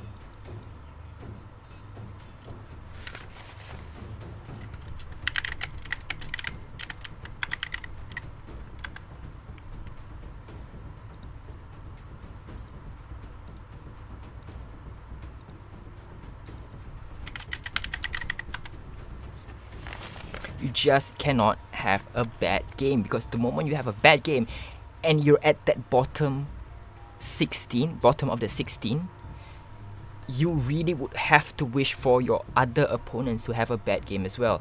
So definitely you cannot have a bad game. So the higher you are, it gives you that space to have that bad game. So, but definitely you do not want to see any bad games from any team. So the top 16 teams is still not confirmed yet. Team X-Force, outside of that top 16, they still can make it into that top 16 with just a single win. So do not write any of these teams off. They will definitely be able to jump in the top 16 if they just win 1 or even 2 back-to-back chicken dinner. So you'll never know, your favorite team in that 16th will be able to just jump on in.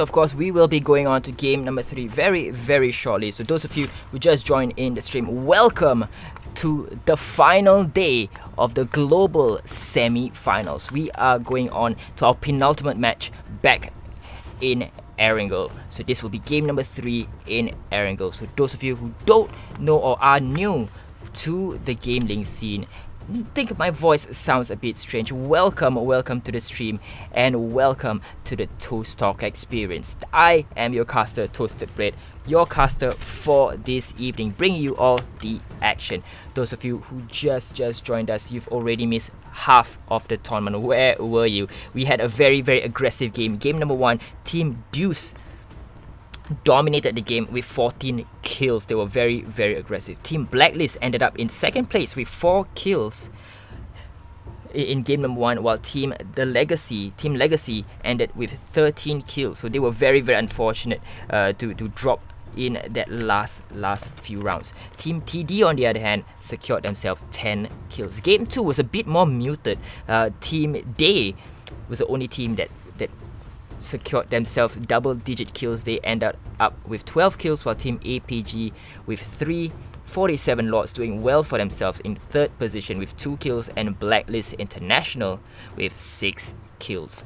So that has rounded up the summary of game 1 and 2 as we head on over back to Erangel for game number 3. So let me know, guys, who you guys are rooting for in the comment section below, because this will be the second last game of the evening, and this is of course the global semi-finals. The top 16 teams will be making it to the global final. So there's another stream ongoing there, ongoing in GamelinG's page, being casted by Cuckoo and Ray. So those of you who want to watch teams like EVOS, teams like Einhajar, you can head on over to that stream, because this is the Group A and Group D going 1-on-1. So we are gonna head on over to back to Erangel. Let's not waste any more time as we head on back to where it all started in this evening. Let's head on over to Erangel.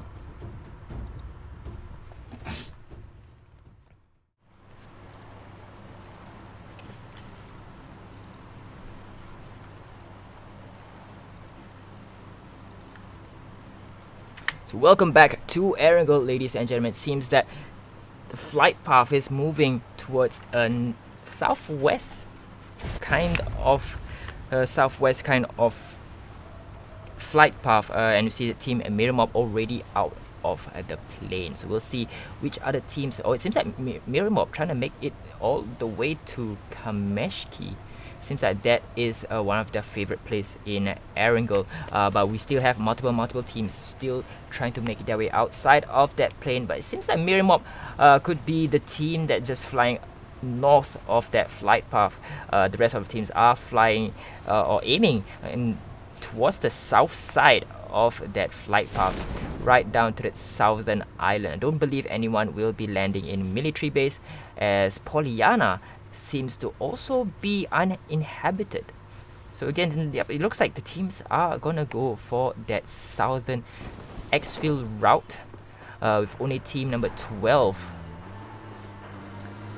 also moving north of that flight path.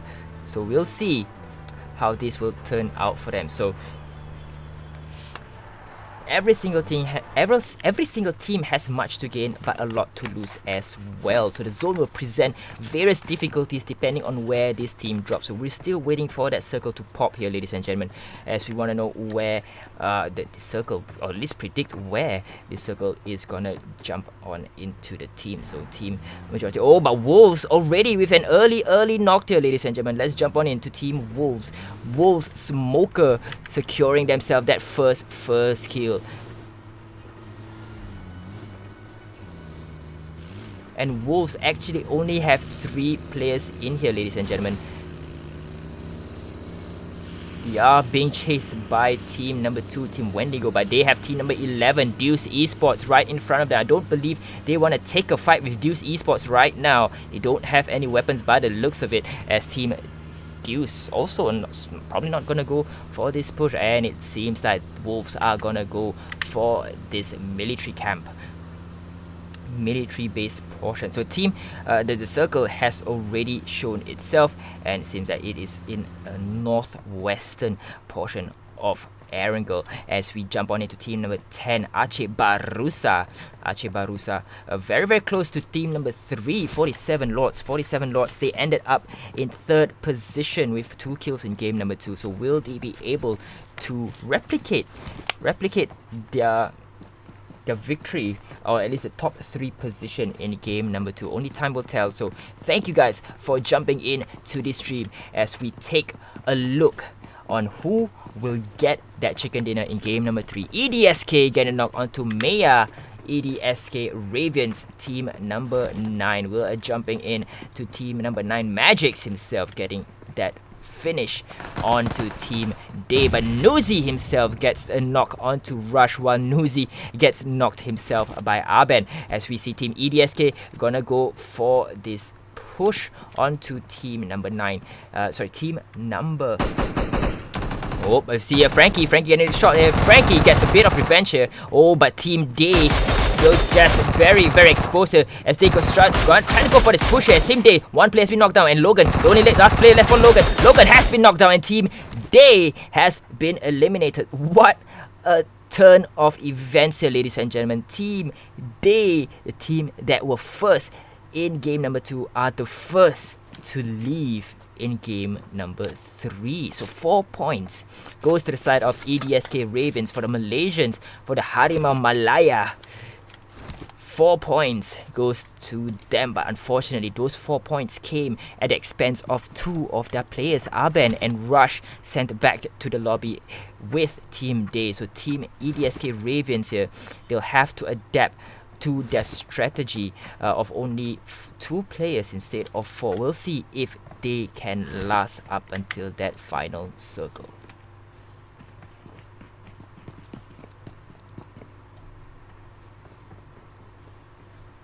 So Team AES still in the area, but DD takes down Wyvern as Wyvern gets sent back into the lobby with that Uzi. ACEH BARUSA, Brenny, how do I pronounce this? Brenny is still on the top of this roof. He is being surrounded by 3 players of Team 47 Lords. We'll see if the rest of his teammates has got his back. Let's jump on in to Rez. Rez is behind this half wall, so he definitely has sight onto Richard, I believe, from 47, if they wants to go for this push here, but he just moves towards the location on where his teammate is. So Brenny, Grez and Akuto from Indonesia representing Team AES, Team ACEH BARUSA.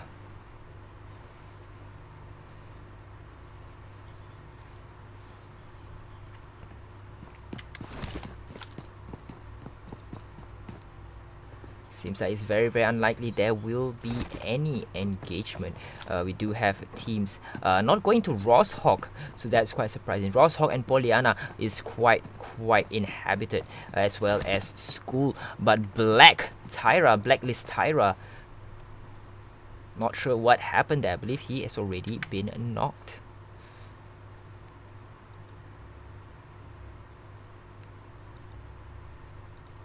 Jumping into Team X-Force, another team that we have not yet featured a lot in the past 2 games. But X-Force climbing out Mount Everest here, but it seems like Krim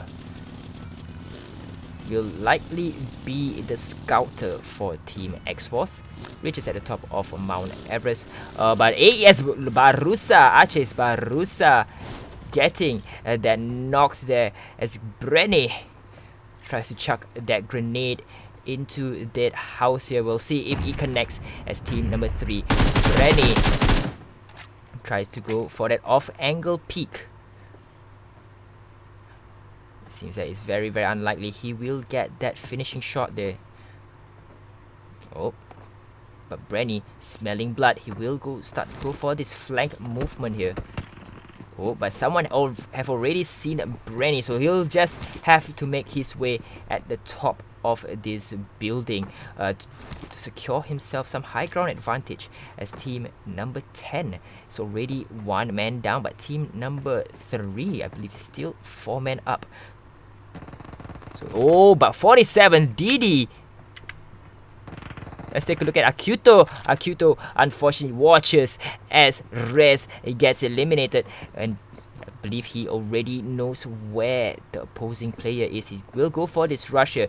Didi is in trouble here. He zigzags. Oh, will he get the knock here? Yes, he does get the knock onto Didi. Didi has been eliminated. So easy elimination there by team ACEH BARUSA. Didi unfortunately has trapped himself in there, but Brenny gets a knock onto Hove. Hove finally gets taken out by Brenny. Richard, on the other hand, takes down Akuto. Akuto has been knocked down, so only 1 player left standing for team ACEH BARUSA. ACEH BARUSA could be in trouble here, and we jump on into Richard. Richard still quite far away. So sorry, this is Baba Yaga. So this is Richard. We still have Baba Yaga in here. Oh, we've seen him drop down there. Baba Yaga. Oh, Baba Yaga knows that team number 10 is gone. Oh, he sees the grenade here. Oh, he might get shot himself by the grenade. Oh no, that is actually a smoke. Limits his vision. Could be waiting for a rusher. Shoots in the smoke blindly. Does not connect. Oh, but Baba Yaga goes down here. Baba Yaga, unfortunately, reloading at the wrong time. And now Richard, the only last player for team 47 Lords. So 47 Lords going up 1v1 against ACEH BARUSA, and we'll see which team will come out on top. It's 1v1 here with team ACEH BARUSA and team 47 Lords. They were at it from the beginning. It was a 4-on-4 before it became a 4-on-3 on the side of ACEH BARUSA. Oh, but he's seen it outside, and it's very, very low. Richard, he will want to go for this push here. He knows he's got him there. Oh, beautiful push there. Oh, will he get the knock? And he gets that final kill, but he himself drops very, very low. So that spray at the balcony definitely helped him win this fight here, ladies and gentlemen, as Brenny from ACEH BARUSA did not have any time to go for that heal. So Richard will claim a full 4 points for team 47 Lords. But how will they come back here? They only have 1 player remaining. Only time will tell. We'll jump out of this engagement and see on where other teams are in the map here. Majority of the teams are already inside of the safe zone, looks like, except for team number 5, Wolves. They tend to favor that military base. So let's hope they have managed to secure some very, very good loot for themselves. As team number 4, let's jump on into team number 4, Berserker Philippines.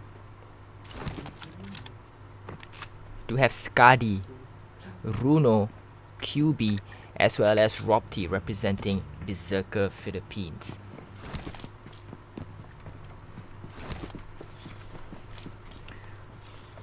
So definitely, knowing that Team Wolves like to drop in a military base, the coaches and the players will likely, probably if Wolves manage to actually make it into that top 16, coaches and players from opponent teams will definitely look back at the VODs to create strategies to at least take down Wolves quite early, because it seems that Wolves have been quite predictable, dropping down in military base for both Erangel maps. So definitely the pressure is on for these teams, because Team Berserker, I believe they are just outside of the, oh no, they managed to climb themselves into that top 16. They were in 15th position. It seems like Skadi has seen team number 2, WENDIGO, in the distance. So yeah, definitely they would want to create strategies to go up against these predictable teams. So one way to not be predictable is to have multiple drop sites. They're not just to drop at one single site every single time. So definitely by making yourself unpredictable makes it hard for teams to create strategies on you, and so that, you know, they don't hot drop on you as well. So there's Cirque du Soleil moment there by Team Berserker Philippines. As we see, these cars are definitely not meant for off-road riding here, ladies and gentlemen. Skadi is trying to make himself to the next available compound to continue the looting process. We'll jump out of this and jump on in to Team Sky. Team Sky already at that airdrop, and will secure good loots from that airdrop especially.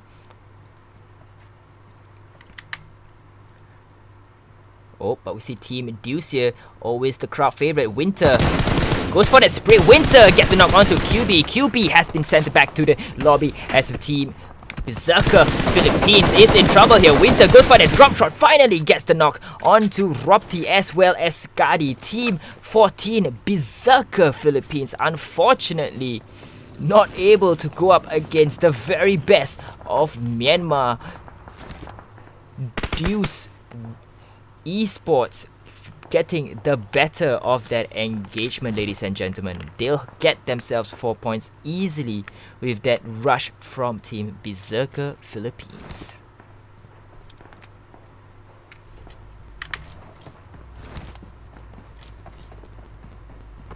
Berserker Philippines already with 4 points in the bag, and will they be able to come back in game number 3 stronger? Oh, it seems that someone is attacking them. It's team number 14, Team 14 X-Force. Let's jump on in what X-Force can see. Oh, they are at the top of Mount Everest here. Oh, but Winter gets sprayed himself. Beautiful accuracy there by Sunwolf.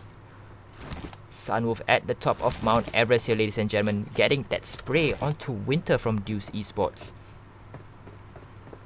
Just managing to pop his head back in.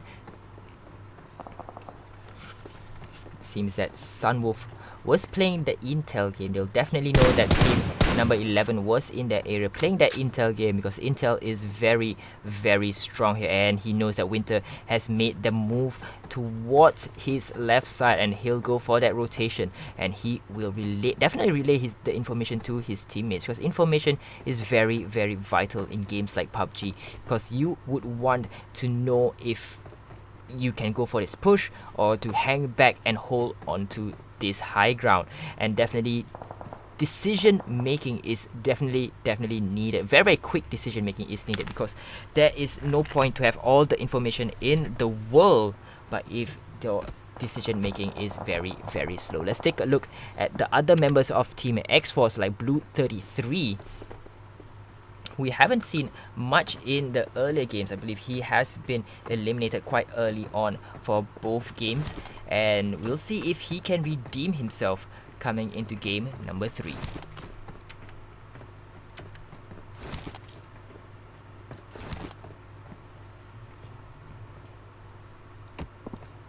Oh, but Cream gets popped himself.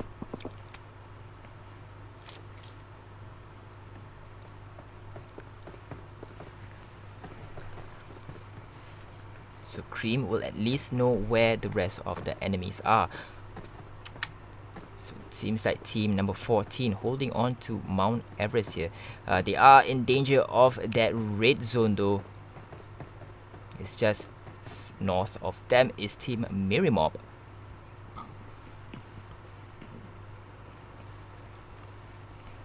Miri Mob definitely would have known that there was a fight going on from Mount Everest downrange, so no scout definitely would have been able to see shots fired from team number 11.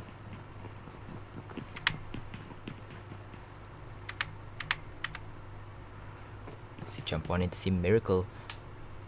Team Miri Mob doing what they do best. They are holed up in a compound, and let's hope that the circle is in their favor. We've seen how well they can defend a compound for multiple games, especially in day 2 of that semi-finals. They've won top 3 position by holding out on compounds and fighting themselves out of it. So definitely we'll see if they can replicate that success in day 3. So far they've not done too well for themselves in day 3. Majority of the circle not in their favor, and they just could not find a very good compound to hold out on. But could this be the game changing point for team at Miramar? We'll just have to tune in and see, ladies and gentlemen.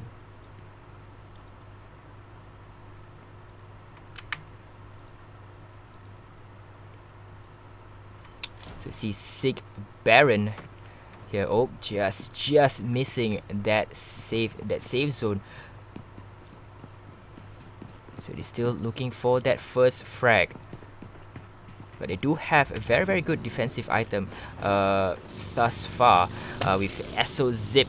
That level 3 vest and level 2 helmet would definitely protect him during any engagement. So Z9 fairly balanced in terms of defensive item as well, while jumping on to Blacklist. Similar loadout with Z9 right now. So team number 2 is in the distance. I'm not sure if Blacklist was able to spot them out, but he will be able to spot them out very soon here.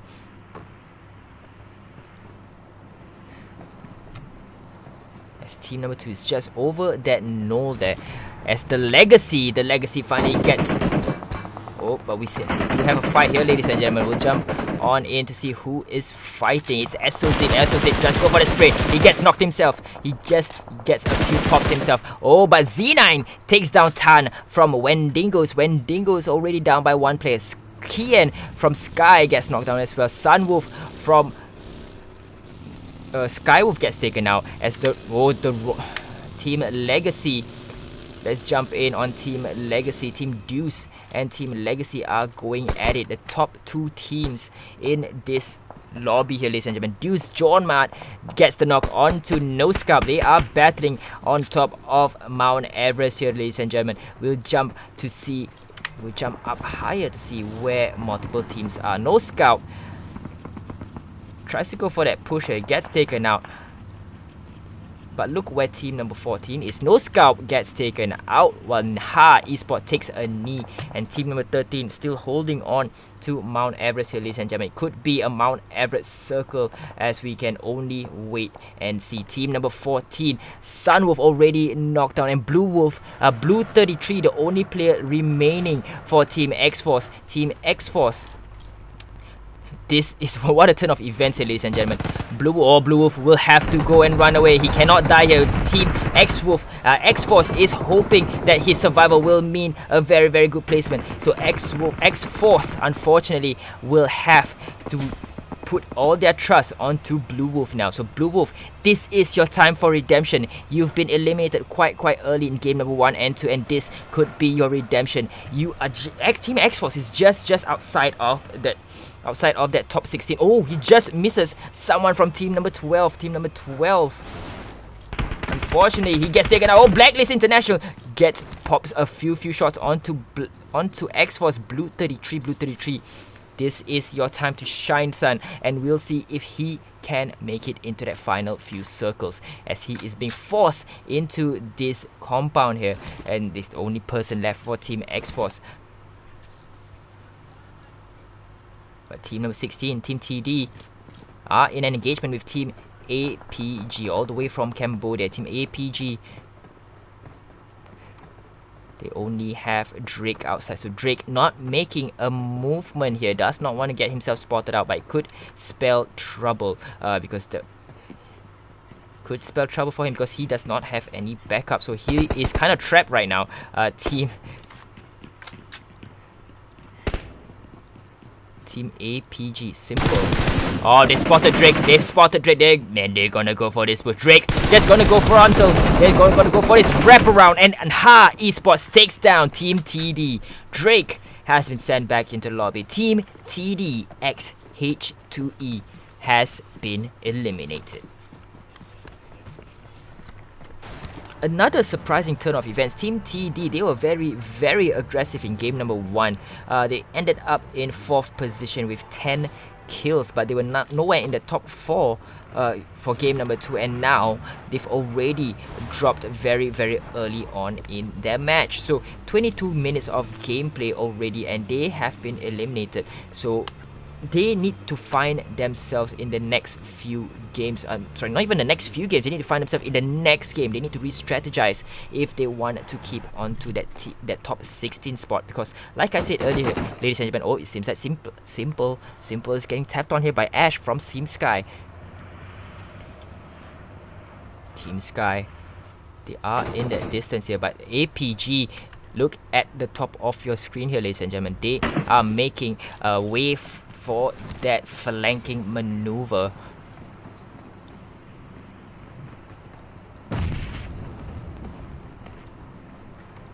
Oh, but Ash gets the molly knock onto Simple X, and Simple X could actually go down here, and Simple X has been eliminated as we are down to 3 members of Team APG. Team APG just behind this cliffside, this short quarry cliffside, covers themselves out from any push here.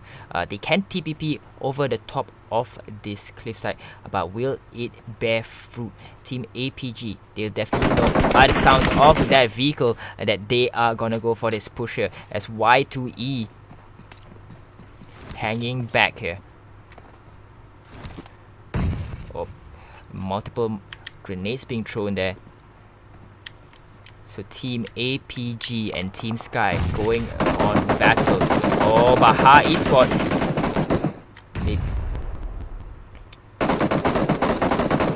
X9 goes for the spray. Unfortunately, Sky's Ash managed to retreat. A flank fail there by Team Sky.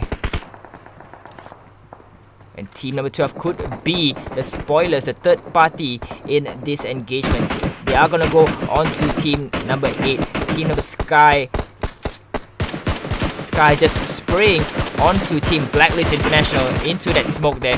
They don't know where Team Blacklist International is, but it seems like they have gone for a 2-2 split as Richard gets the knock onto Wendigo's player, but Wendigo, that revenge knock onto Tan, I believe. As Alas gets taken out by Blue 33. Blue 33 at least getting 1 point for their troubles, even though they're down to that last player. As SO Zip takes out Frankie from Team EDSK. Team EDSK already down by 1 player. Not sure if they have already been eliminated, because I've seen multiple times that Team EDSK has appeared in that kill feed and not at the good end. We see Chelsea still going for that spray and pray, but the Lord does not answer. Kian gets taken out by, but Frankie gets taken out by that play zone. The play zone definitely in play here. The 5th circle is in play, and team number 8, Team Sky, is very far from the play zone. They only have 1 minute left to push on in. Team number 14 still in that safe zone as they take out Blue 33. Kian takes out Blue 33. Team X-Force has been eliminated here, ladies and gentlemen. Blacklist International already with that 2-1 split. So let's jump on into Team Blacklist International, shall we? So Tyra is already a leopard crawling inside of that safe zone. The vegetation really helped conceal that movement. But Wendigo, Blacklist International, very Aeon in that hayfield. Tries to go for that multiple snipe. Unfortunately, not able to land any shots here. So he'll have to start moving because he only has 30 seconds before the safe zone starts to close in. And he's zigzagging around, not making himself an easy target to get sniped with. We'll start to go with that quick loot. He does only have 20 seconds before the safe zone starts moving in, and he gets that vehicle. He'll definitely want to drive right straight into that safe zone. The other teammates inside of the safe zone will let him know which way to go because he is currently blinded. Not aware of team number 11, DEUS Esports, on the left side onto the north, as team Aeons, Blacklist International's Aeons, already safely in that safe zone, ladies and gentlemen. So 9 teams remaining. 9 teams remaining, and we'll jump in, scroll in to where Team Wolves is. Let's jump on into Team Wolves. They are in that compound on the outskirts of that circle. The 5th circle is already starting to move, and it's constricting the level of play. So team number 8 right in front of them. Oh, Miracle gets knocked onto SOZ. Z9 gets taken out by Jomart. Baron with the AK-47 takes out Miracle, and team Miri Mob could be eliminated here, ladies and gentlemen. Let's take a look. Team Miri Mob has been eliminated. They were not able to fend off themselves in that compound. But Wolves has only 3 players, and it seems that Ebola tries to go for that push. Unfortunately, it gets pushed back by Legacy. Team Legacy with that push. Oh, Team Ebola throws that molly. Let's see if any damage goes. Oh, Kelsey takes out X9 from Team APG with that molly instead. Ebola managed to get X9. X9 has been knocked here, ladies and gentlemen, as smoke play being deployed there by Team Wolves. As Khatir gets the knock onto Smoker. Smoker has been eliminated here, ladies and gentlemen. Blacklist International still in it, and we are down to our last 8 teams. 8 teams remaining. Wolves has to go and pick up the loot of his dead friend Smoker, as team number 8 seems like they are going to go for this push here. Oh no, that's team number 9. It's team number 5. His teammate is still in here. Ebola and Draco still in here, ladies and gentlemen, as Trevor gets the knock onto Scree while Y2E gets knocked onto Ebola, but Team Wolves is still here. Team Wolves Sky gets a knocked on a player, ladies and gentlemen. Team Wolves is still up in here. Multiple fights going on at the same time. Team number 12 as well. We'll jump on into team number 12, Blacklist International. Blacklist International is still in here. They are fighting in that hayfield. 1 player already eliminated. We do have 3 players from Team Blacklist left standing with only 2 kills onto their to their tally, and they will definitely want more kills. If not, they'll aim for that top placing, as Aeons just driving into that next smoke, but Trevor suffers some fall damage here, gets knocked up himself by DEUS. John Mart has been knocked down here. Let's jump on into team number 11. Team number 11 is DEUS Esport. DEUS 2 players already eliminated on the side of DEUS, and they will go shooting onto team number 15 as Dingoes, when Dingoes takes down the Legacy.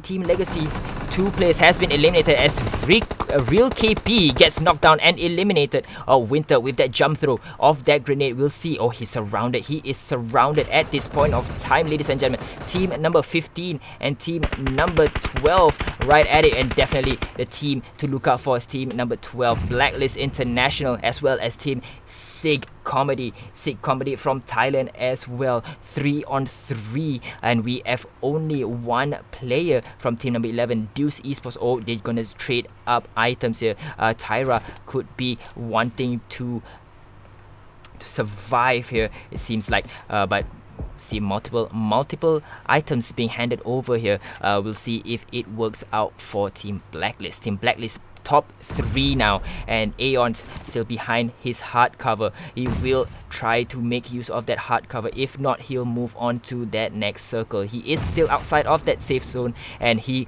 will try to make himself enter that safe zone very soon. But Winter, on the other hand, using a lot of that armor and smoke, he is slightly outside of that safe zone, so definitely but the teams are starting to move on in. 12 seconds remain till the 7th safe zone starts to move in, as let's jump on up quickly and see where the teams are positioned. We see that team number 15 right in there, ladies and gentlemen. Team number 12 is in here. Team number 12, it's going to be an open field battle here, ladies and gentlemen. Open field battle, but team number 12 definitely has the better advantage. They are further out.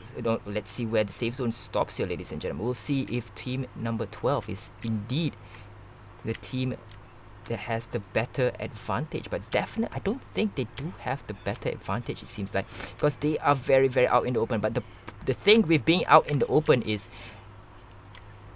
they do have vegetation to cover in. And let's take a look at Baron from team SIG COMedy By ATD. He'll go for that tap there while prone, so definitely not revealing his location, but no hit markers. So that means he has not hit any player. So he'll try to hide behind this bush as well as his hard cover to make sure that there is at least some form of protection. We are down to our last circle here, ladies and gentlemen. Just like I mentioned, game 3, this is where teams like to drag it out to that final last circle. So 20 seconds left before this last circle is in play, and 3 teams still remaining, 7 players still alive. Team Blacklist, 2 players from team 3 players from team Blacklist, 3 players from team SIG COMedy, while team DEUS is holding on to that number 1 spot. They've only have 1 player still remaining, and you see the gunfights are already starting here, ladies and gentlemen. Let's jump onto Blacklist and see if they are making any play here. SIG COMedy Blacklist. Oh, grenade throw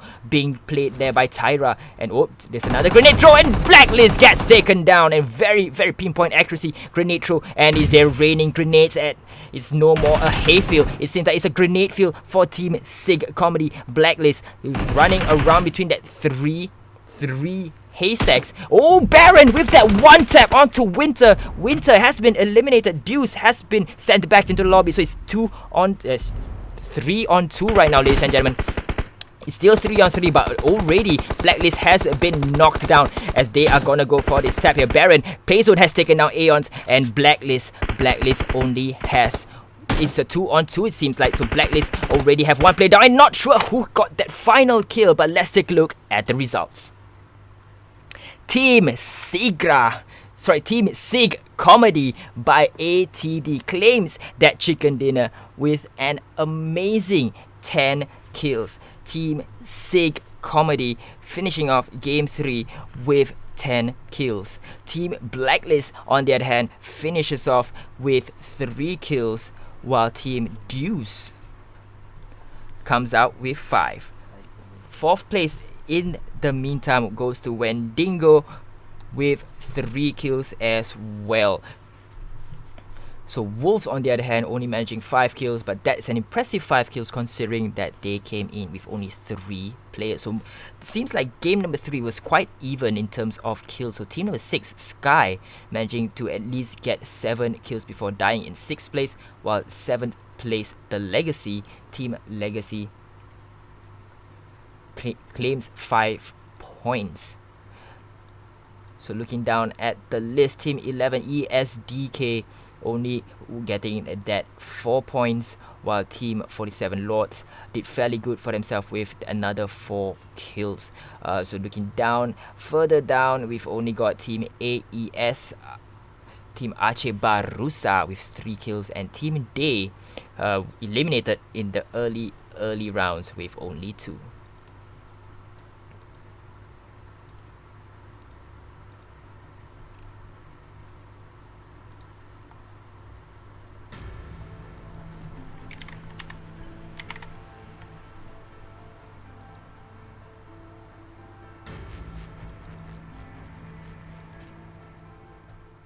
So ladies and gentlemen, we'll take a quick break while we wait for the results to be tallied, and we'll go on to game number 4, our final game of the global semi-finals. We'll head on over to Vikendi for game number 4 after we get the results from game number 3. So do not go anywhere, we'll be right back.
Welcome back, ladies and gentlemen. We just finished off game number 3, and what a battle it was. It was grenades raining down from Team SIG COMedy onto multiple teams there. They managed to get them knocked onto Blacklist International. So SIG COMedy will end out game number 3 in first place with that chicken dinner and 10 kills, while Team Blacklist International still keeping that top 3 consistently in 3 games. They've actually end up in 2nd place in game 1, 4th place in game 2, and now they've gained 3rd place. So 2nd place yet again in game number 3, while Team DEUS Esports finished off game number 3 in 3rd place with 5 kills. Team WENDIGO from Indonesia will come in 4th with that 3 kills. So the scores has been tallied.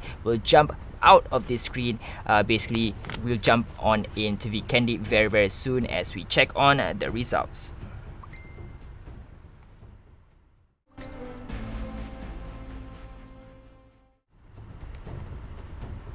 So there you have it, ladies and gentlemen.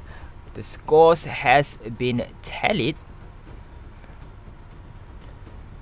As you can see, Team DEUS Esport still maintaining that top spot with 151 points and 65 kills, while Reborn for My Goddess up on the other stream, still maintaining that 3rd spot. Team Legacy, as I've been told here, is the winner of Hive Esports tournament just not too long ago. I believe that was 2 weeks ago. So they'll continue this winning streak that they have in 3rd place with 124 points. Team Erangel on the other stream continues the run gets 4th placing. They've already got 1 chicken dinner so far, and we are gonna jump into game number 4 very shortly. Army of Justice and Limited Rampage just below Erangel, while Team TD still managing that 7th spot. Team Day on the other hand up in 8th, while Team ESDK Reviens still in that top 16. Suicide Squad up next, as well as SIG COMedy also in that top 16. Team APG not too far away, while Team Orange Esports, who was previously Team APG as well, but they got brought over from Orange Esports, so they are both in 12th and 13th place. Blacklist International, the team with that many fans in my stream. So can we get more Blacklist fans in here by sharing the stream so that we at least hit 120 shares? We'll never know, because we are gonna go for this last game very soon. So hopefully more Blacklist fans can jump on into the stream. We've reached, I believe, a peak of 250 live viewers at the same time, so hopefully we get that same number in the final game of the evening. Miri Mob as well, they were not consistent today, which was very disappointing for me, because I was rooting for them, but unfortunately they were not consistent, but they are still in that top 16. So that's what that matters right now, as Tokyo Strikers brings out that total top 16 spot. But here's the thing, every team is just 1 chicken dinner away from making it into the top 16. So again, teams cannot let up. They cannot have a bad day, not especially in this final map. And team has to be consistent. You don't want to be in the last place, but even if you do, you can hold your head high knowing that they are going up against the best of the region. But of course, you need to start changing things up if you are noticing that you are not getting those kills, not getting those placements, not very consistent. So definitely these teams, they need to change things up. So I hope to see more aggressiveness from other teams, as the only way to play Vikendi is to play aggressive, because it's such a small map, and exactly, it's such a small map, and that with 16 teams dropping in, it's such a small map, you'll definitely see a lot of gunfight. Teams do not want to be passive. This is where they go balls to the wall, because this is the last make or break map of the tournament for them. Again, like I mentioned earlier on in the stream, at the start of the stream, the semi-finals, I feel, is the most important stage of any tournament, because this is where you've done so much, and you definitely do not want to just reach the semifinals. You want to reach the final. So I really hope teams will go on aggressively in game number 4, because you do not want to see a very, very passive match in Vikendi, and teams like Team Miri Mob, Team Blacklist International, Orange Esports, APG, and Tokyo Striker, they do not want to be overtaken just because they died too early on. So definitely they want to go very, very aggressive and increase their chances to still maintain in that top 16. Will they be able to do it though? We have to watch and find out. I really hope that there is a lot of changes, but hopefully those changes do not affect majority of the teams, because it will be very, very sad to know that you've lost out just by 1 point. So definitely every single death is a disadvantage to your team, but every kill is an advantage. So we are gonna head on over to Vikendi. Let's not waste any more time. We are going to our main event of the global semifinals. We are going to Vikendi. A full 16 teams are ready. Let's head on over for the main event. Welcome, ladies and gentlemen, to the main event of the evening. We are gonna go on to Vikendi with 16 teams already in the plane, flying down to the southern flight pattern, and it seems like it's not cutting through multiple cities there, just by Dino Park as well as Winery. But we'll see multiple teams already flying out of the airplane, and will we be able to see any hot drops here, ladies and gentlemen? We've not seen any hot drops so far, but we are definitely on the lookout for hot drops. Team number 13 here. Team number 13 is Team Legacy.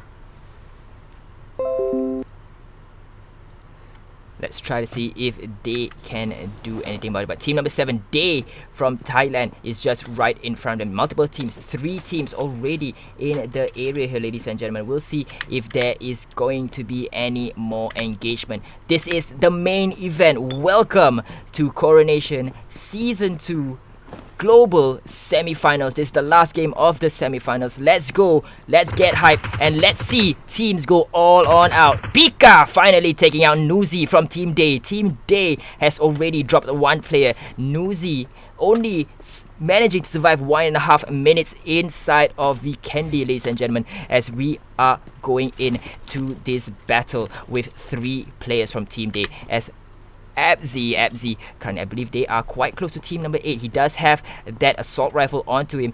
He does not have good defensive item on him, but if his shots count, defensive items would not matter. And we see the first glimpse of bullets to go through, but there is no connection, it seems like, and we have to jump on out here and see from the top of the building as Team Days, Maya gets knocked onto ACEH. Also the second player to be eliminated in just 2 minutes of gameplay, ladies and gentlemen. Winter's DEUS gets TD's JSW. JSW has been knocked, and Winter himself gets knocked in retaliation, as Winter, the first person from Team DEUS to be eliminated. So Team DEUS down to 3 members. So Kian from Team Sky here just hiding behind this rock outcrop, hoping to get this shot onto Team Day. Oh, but Kian gets backstabbed from Logan from behind. Logan, he was just flanking there, and Kian unfortunately not able to do anything, as Team Day will go on for this final shot. Team Sky have already lost 2 players. Team Day, on the other hand, beautiful flanking maneuver there, making sure that Logan was caught was making that flank movement undetected. So he just had all the time in the world to go for that tap, as Khatir and Halsey decides to probably just run away from this engagement, because they've already lost 2 players. They do not want to be the first team to be eliminated. Team Sky, they themselves are quite outside of that top 16, so they'll definitely want a good placement to make it into the top 16. So they're in 20th place with 67 points and 27 kills. Will they be? Oh, but they let's go for this push. Khatir has to run away. He's very low. He will have to hide and start. Oh, but unfortunately just too slow. Team Team Legacy gets the knock onto Khatir. Khatir has been knocked, ladies and gentlemen, and Halsey, unfortunately, not able to do anything from a distance. Oh, Halsey gets top himself, and that is Nariz. Nariz from Team Day finishing off Team Sky. Team Sky, the first team to be sent back to the lobby, and that will end Team Sky's dreams of making it to the top 16. So an aggressive play here by both Team Day and Team 13. Team Legacy managing to share the spoils from Team Sky there. But Team Day managing to get the lion's share of the prize there with 3 kills, while Team 13, Team Legacy, only managing to get 1 kill. So Logan definitely helping the team to contribute 1 kill with that flank maneuver. As we see on here, team number 13 and team number 7. This is what it means to be in the semi-finals, ladies and gentlemen. Teams going very, very aggressive. They want to get those points. They want to get those placement points as well as those kill points. So they do not want to be very, very passive. But Logan gets tapped here. He gets sprayed and the Lord answers. He is very, very low, but he'll be managing to hide behind this tall structure here. But it could be that team number 13 will continue on with this push there.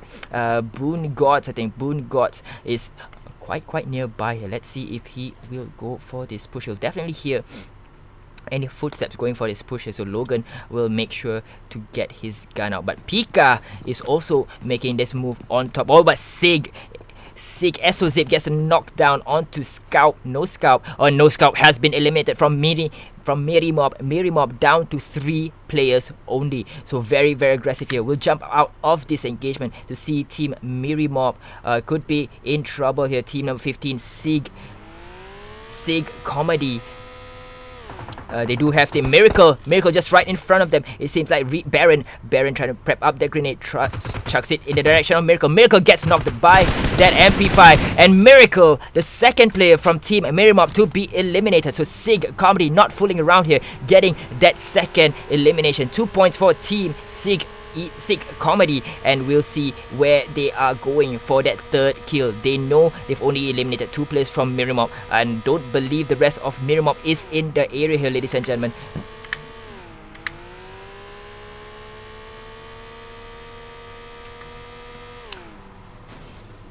So the circle has started to pop at the southeastern part of the island. Cement Factory, Kantra, as well as Castle and Volnova. As Team Day, Team 7 going ham yet again. Wendigo gets knocked down. They gonna finish up team number 13 as 1 player has already been knocked. Logan picking up Maya, while Naris goes for this pusher, and he will shoot spray onto the direction of Scree, but Scree gets a knock onto Naris. Naris also down as well. Maya has finally get herself back up on the feet, but Naris, unfortunately, we have to go down here.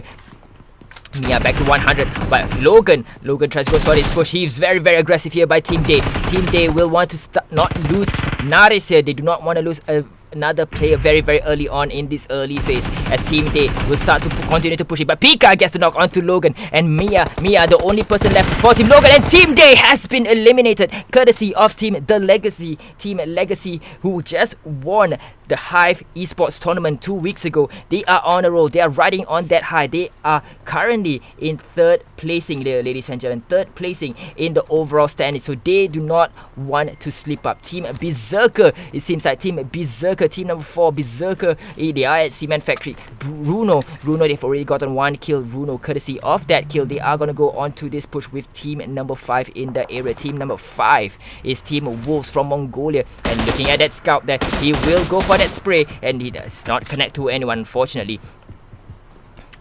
So Rob T already down with a bit of engagement here, ladies and gentlemen.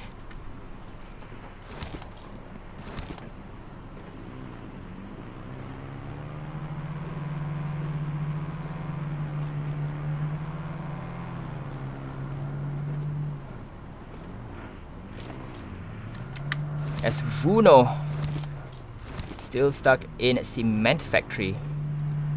An airdrop here being dropped near team number 5. Wolves using the flare to use that airdrop as team DEUS could be in trouble here. DEUS John Mad gets taken down as Runo spots that airdrop. Oh no, it's team number 11. Team 11, Team DEUS, the top standing team, has been eliminated here, ladies and gentlemen. That, what a surprise there. Very, very much a surprise there. I believe that was team number 14, X-Force, kicking the leaders of the rankings out of the tournament here as Campus is still going to go on hard onto team number 47 Lords here. Oh, he just gets a knock. Campus gets a knock onto Richard from 47 Lords, and he will go for that finish as team 47 Lords has down by 1 player, down by 2 players now. Hove gets the knock onto Crims. Crims has finally finishes off Hove, and team X-Force is in dominant control of this compound. Team number 3, unfortunately, Baba Yaga is just below Campus here. So Campus just prepping, just cooking that grenade here. Definitely want to catch Baba Yaga off guard, but Baba Yaga is just on his blind spot here, ladies and gentlemen. Not sure if Campus can get the kill here unless he goes down, but unfortunately I don't think Campus wants to go down. He don't want to go up against Baba Yaga, it seems like, but Baba Yaga is still alive down inside this very, very blind spot of Campus still looking for Baba Yaga. Baba Yaga still holding on to hope, but team number 3, Didi just spotted Campus and will try to push Campus away from Baba Yaga, but Baba Yaga, unfortunately, Campus is still there. Pops a few shots on the direction of Didi. Very, very low here. Gets himself, oh, by Baba Yaga managing to get that vehicle and runs away from the fight. Beautiful, timely play by Baba Yaga. But Baba Yaga very, very low. He's very, very low, ladies and gentlemen. He cannot go down here. He does not want to go down and let Didi carry the team for themselves. EDSK gets the knock onto their neighbors from Wendigos. 1 player already knocked down, ladies and gentlemen. We'll jump out to see where the rest of the teams are. We'll jump out into the map to see if we can spot multiple teams, but Wendigos gets the knock onto EDSK's Arban already knocked, and team number 9 and team number 2 are in the direction. Oh, shotgun from EDSK's Magic as Fitzen gets knocked down, and Magic's Wendigo has been eliminated here, ladies and gentlemen. Team number 9, EDSK's Reviens, managing to get themselves that 4 points for themselves. Magics with that shotgun play, as we see they'll continue that looting process, and team are already starting to move into that safe zone as they need to start using their first aid kit here. Arban, you really need to start using your first aid kit. If not, you'll go down yet again in that safe zone. So jump on in, and we are gonna go to team number 12. Blacklist International going up against team number 4. Team number 4, of course, is team Berserker Philippines. So it will Berserker Philippines show that they are Sang Malakas. If not, they will have to go down here to Blacklist International. It's Sang Malakas. Very, very aggressive push here. I believe both team is Sang Malakas here right now here, ladies and gentlemen. Blacklist International going up against their brethren from the Philippines. Bruno just getting that molly knocked onto another player. Oh, by 4 and 12. Tyra getting the knock onto QB.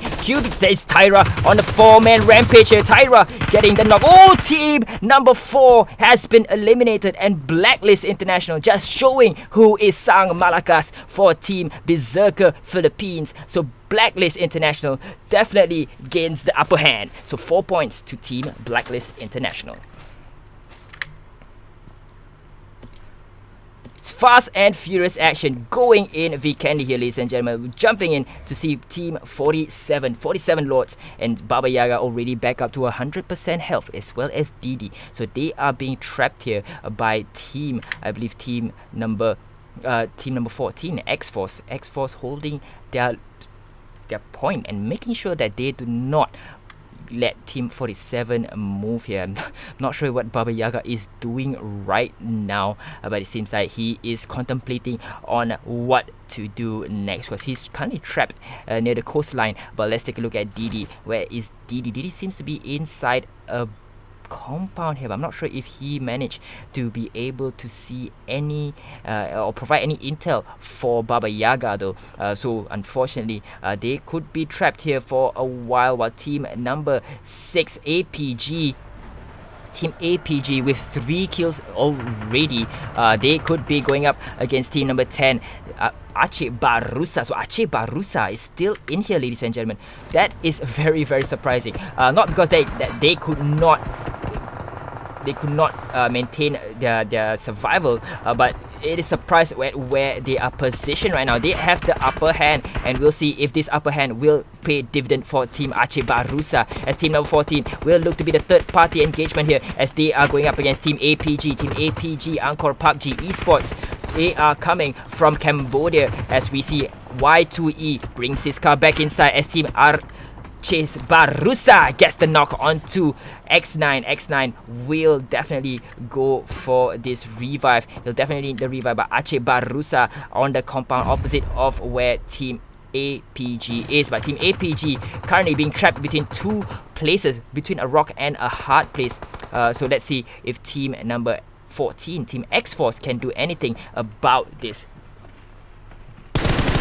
Oh, team number 13 has been spotted. Team Legacy, they are down by 1 player only, and Scree is trying to make his way, trying to cause some distraction to Team X-Force. X-Force already quite split on which place to attack here, and it seems that Cream continues to try to get that knock onto Scree, as Blue 33 here will reposition himself into this compound to oversee team number 3's location, but it seems that he does not spot team number 3 as we jump on out to Campus. Campus, on the other hand, has seen Team Legacy. Team Legacy, they are currently on a hot streak here, but will Campus get them, humble them down, and make sure that they will respect Team X-Force. Team X-Force currently has the upper ground here, but Team APG is quite close to them as well. As we jump on out to another team here, ladies and gentlemen, we'll jump on out to another team. Team Miri Mob is playing on the outskirts of the circle, while Team TD is still in here. They still have 4 men in place with 1 kill to their name, and we'll see if they will last into that final few circles. Just 16 minutes of gameplay and 11 teams remaining. We remember we came in here with 16 full teams, and only 11 teams are remaining. So at the very least, 20 players has said goodbye to Vikendi, as we are waiting for that chicken dinner winner in game number 4. Those of you just joined us, welcome to the stream. This is the final event for the regional semi-finals, ladies and gentlemen. This is the last event in the regional the global semi-finals. The top 16 teams will be making their entry into the global finals. So this is where teams go ham, teams go crazy, teams go balls to the wall to get that top 16 spot. As Team TD, they found Team 10 in the distance. They have started spraying in that direction, but I'm not sure if any of that rounds connected. So unfortunately, we have to jump on out and take a look at Team 13, Pika going for this push onto Team number 3. Team number 3, 47 Lords. They were definitely being surrounded by Team 13 as well as Team X-Force. So it could be that Team 13 will finally put 47 out of their misery. But will 47 push on back as they are in that same building? I'm not sure if Pika actually understands that they are in the same building. Team Legacy are still gonna go for this pusher.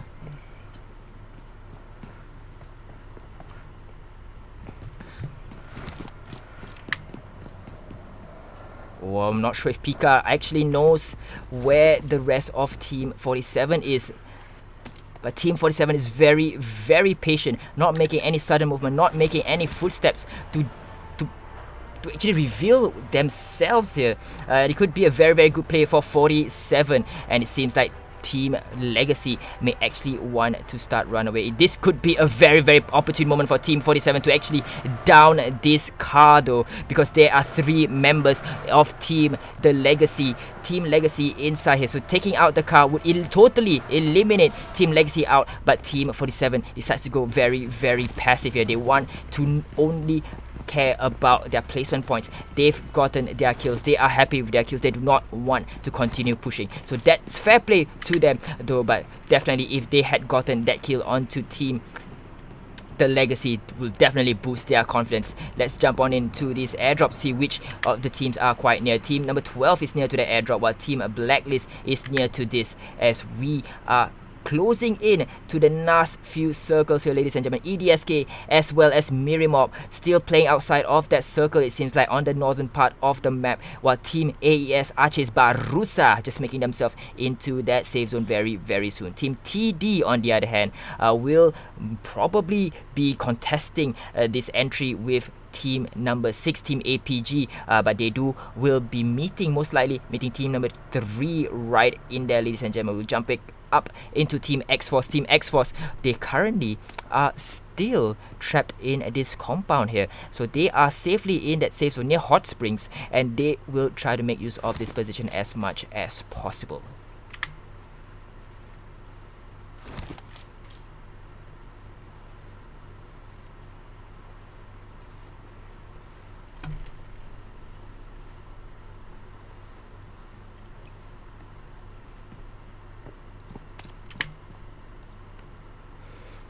So blue from X-Force. Seems like X-Force has found themselves a very good compound for their all-round defense there. As let's jump on the map and see. Okay, yep, they are but team 13 is being engaged on team Legacy. Team Legacy is in trouble here. They are being assaulted by two sides from two different teams. They are being assaulted by team Blacklist International as well as, I believe, team let's see who is the other team. Team number 15. Team number 15 is also team SIG COMedy. So team Legacy is very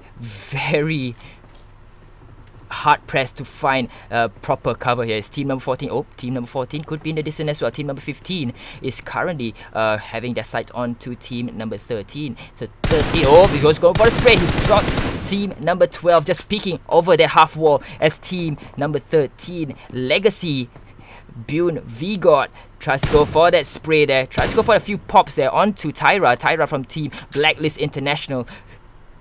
They've gone up against their Philippine brethren and came out on tops. So definitely team Blacklist International wants to show that they are very sang malakas.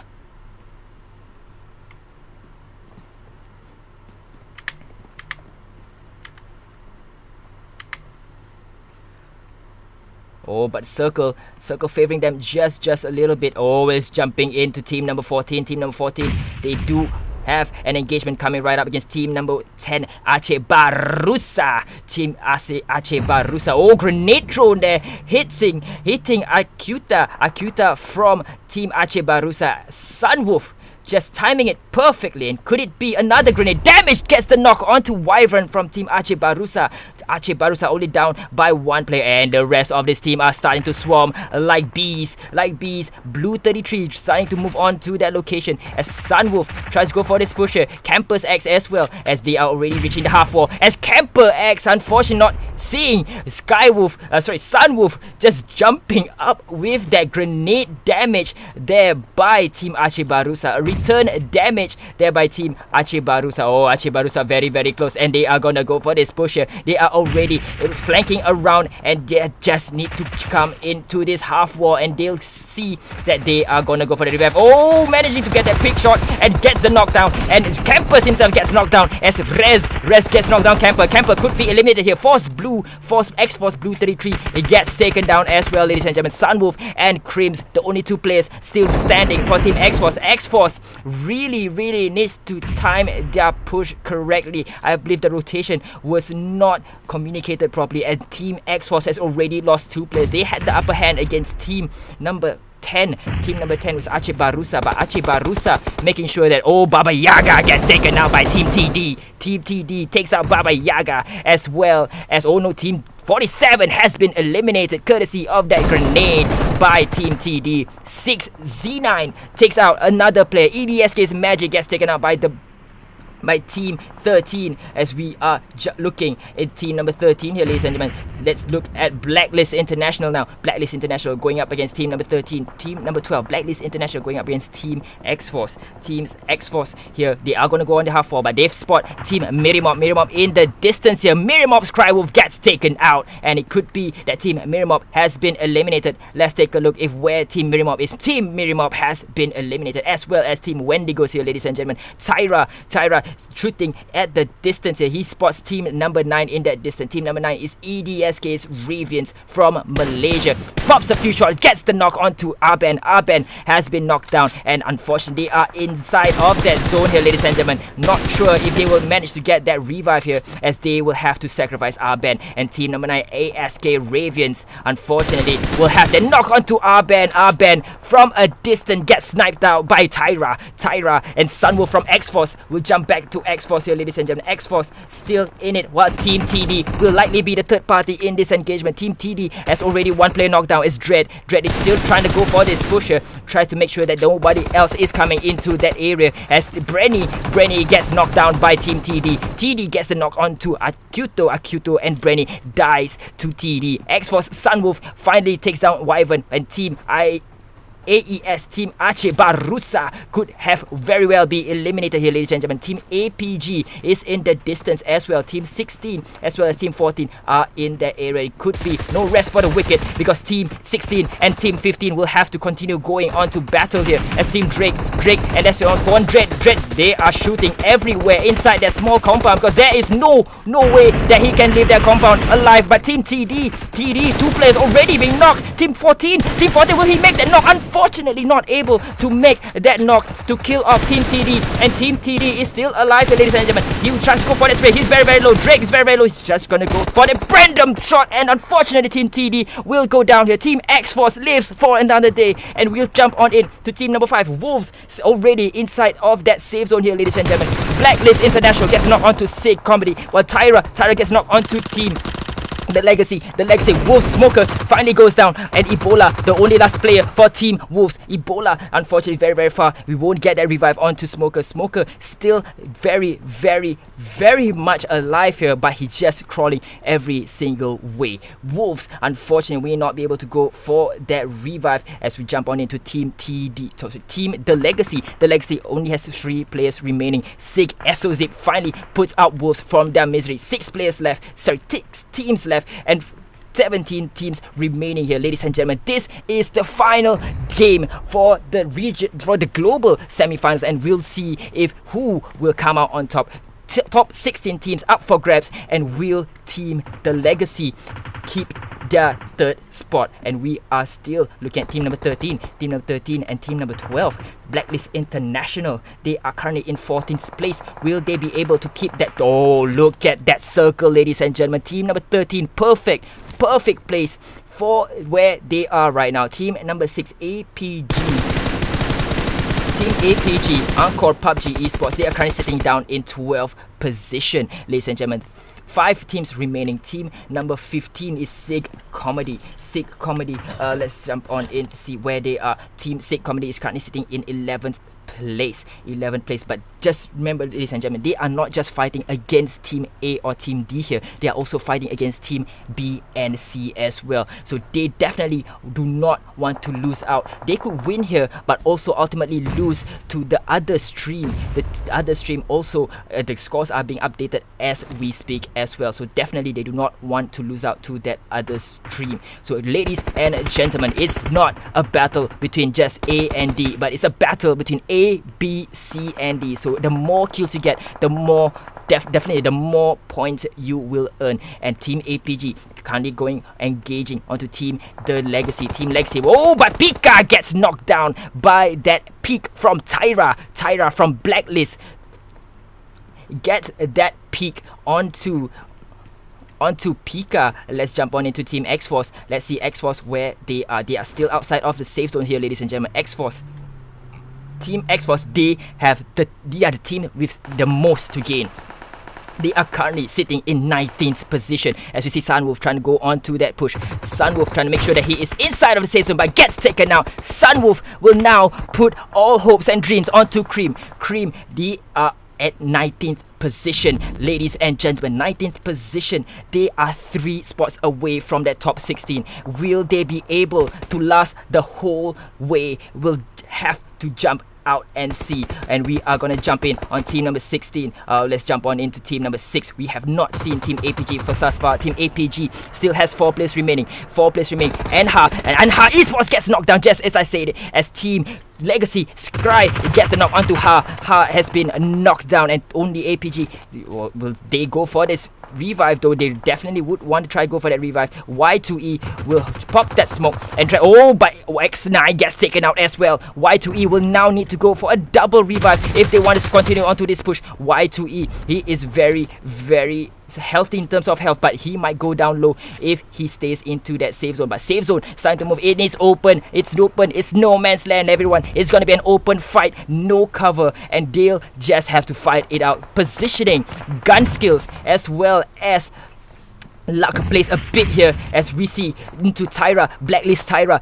Blacklist still has 4 players remaining. Team number 14, Team X-Force, definitely they need their top 3 position. They cannot die too soon. Team 5 teams remaining, 15 players still alive. But Team SIG, look at where Team SIG is, ladies and gentlemen. They have the high ground, but they might go down. Blacklist Tyra gets the knock onto Blacklist, and Blacklist gets taken out, and they are outside of that safe zone as Tyra gets sprayed herself, and we are down to 15 players remaining as Tyra continues, or Aeons continues that spray on top of that hill. But team number 15 definitely has the high ground advantage, but team 13 also has that cover inside as APG's Y2 finishes off Bune V-God, but Aeons finally gets taken down as we are jumping out, and we see Heckler from Team Blacklist International is very much closest to that safe zone, it seems like, but we are down to 14 players left. Team number 14, Creams, is still in here, ladies and gentlemen.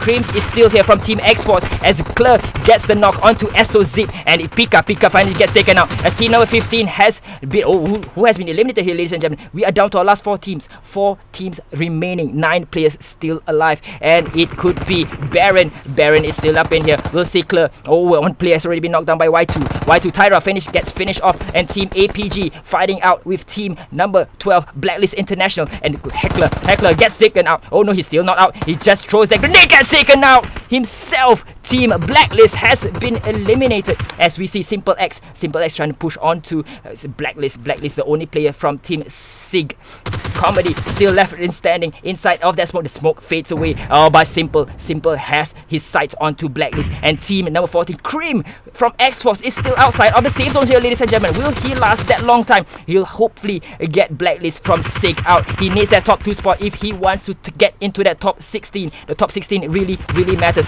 Team SIG COMedy is in 11th spot. Team APG is in 12th, and these 2 teams are battling out to see which team will rise above the other. But team number 14 will definitely hope he gets taken out, and we are waiting. Oh, but Cream gets taken out, so he'll take that 3rd position. I'm not sure how many kills Team X-Force managed to get, but they are gonna go for this push here as team. Oh, and finally Team APG claims their first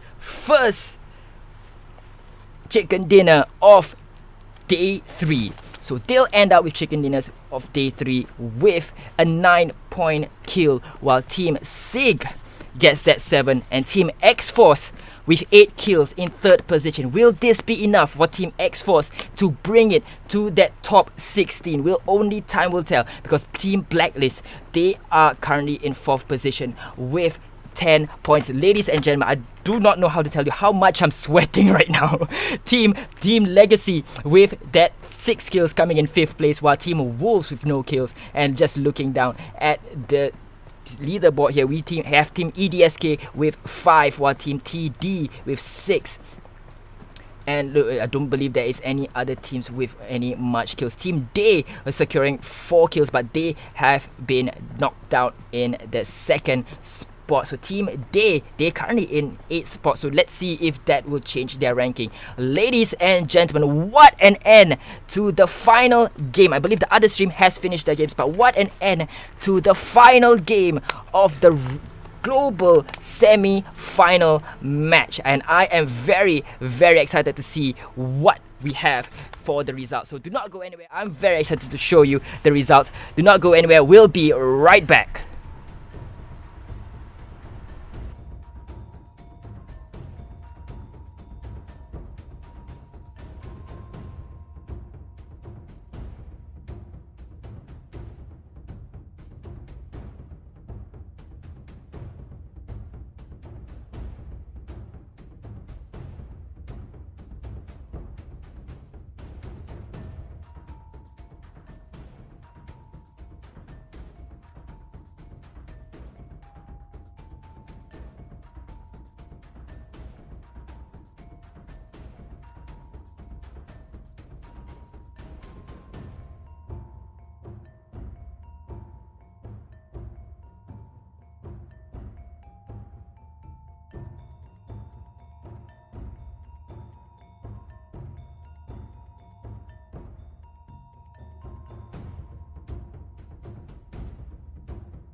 Welcome, ladies and gentlemen, back to the stream. I am Toast Talks. I am sweating, guys. You don't know how much I'm sweating. What a game we had. What a game we had. Such a befitting end to the global semi-finals. And I can't be more proud, man. I can't be more proud of all the teams that have done so much. And I'm rambling on. I know you guys want to wait for the results. So let's head on over to results straight away and see the top 16 teams that will make it into the global finals.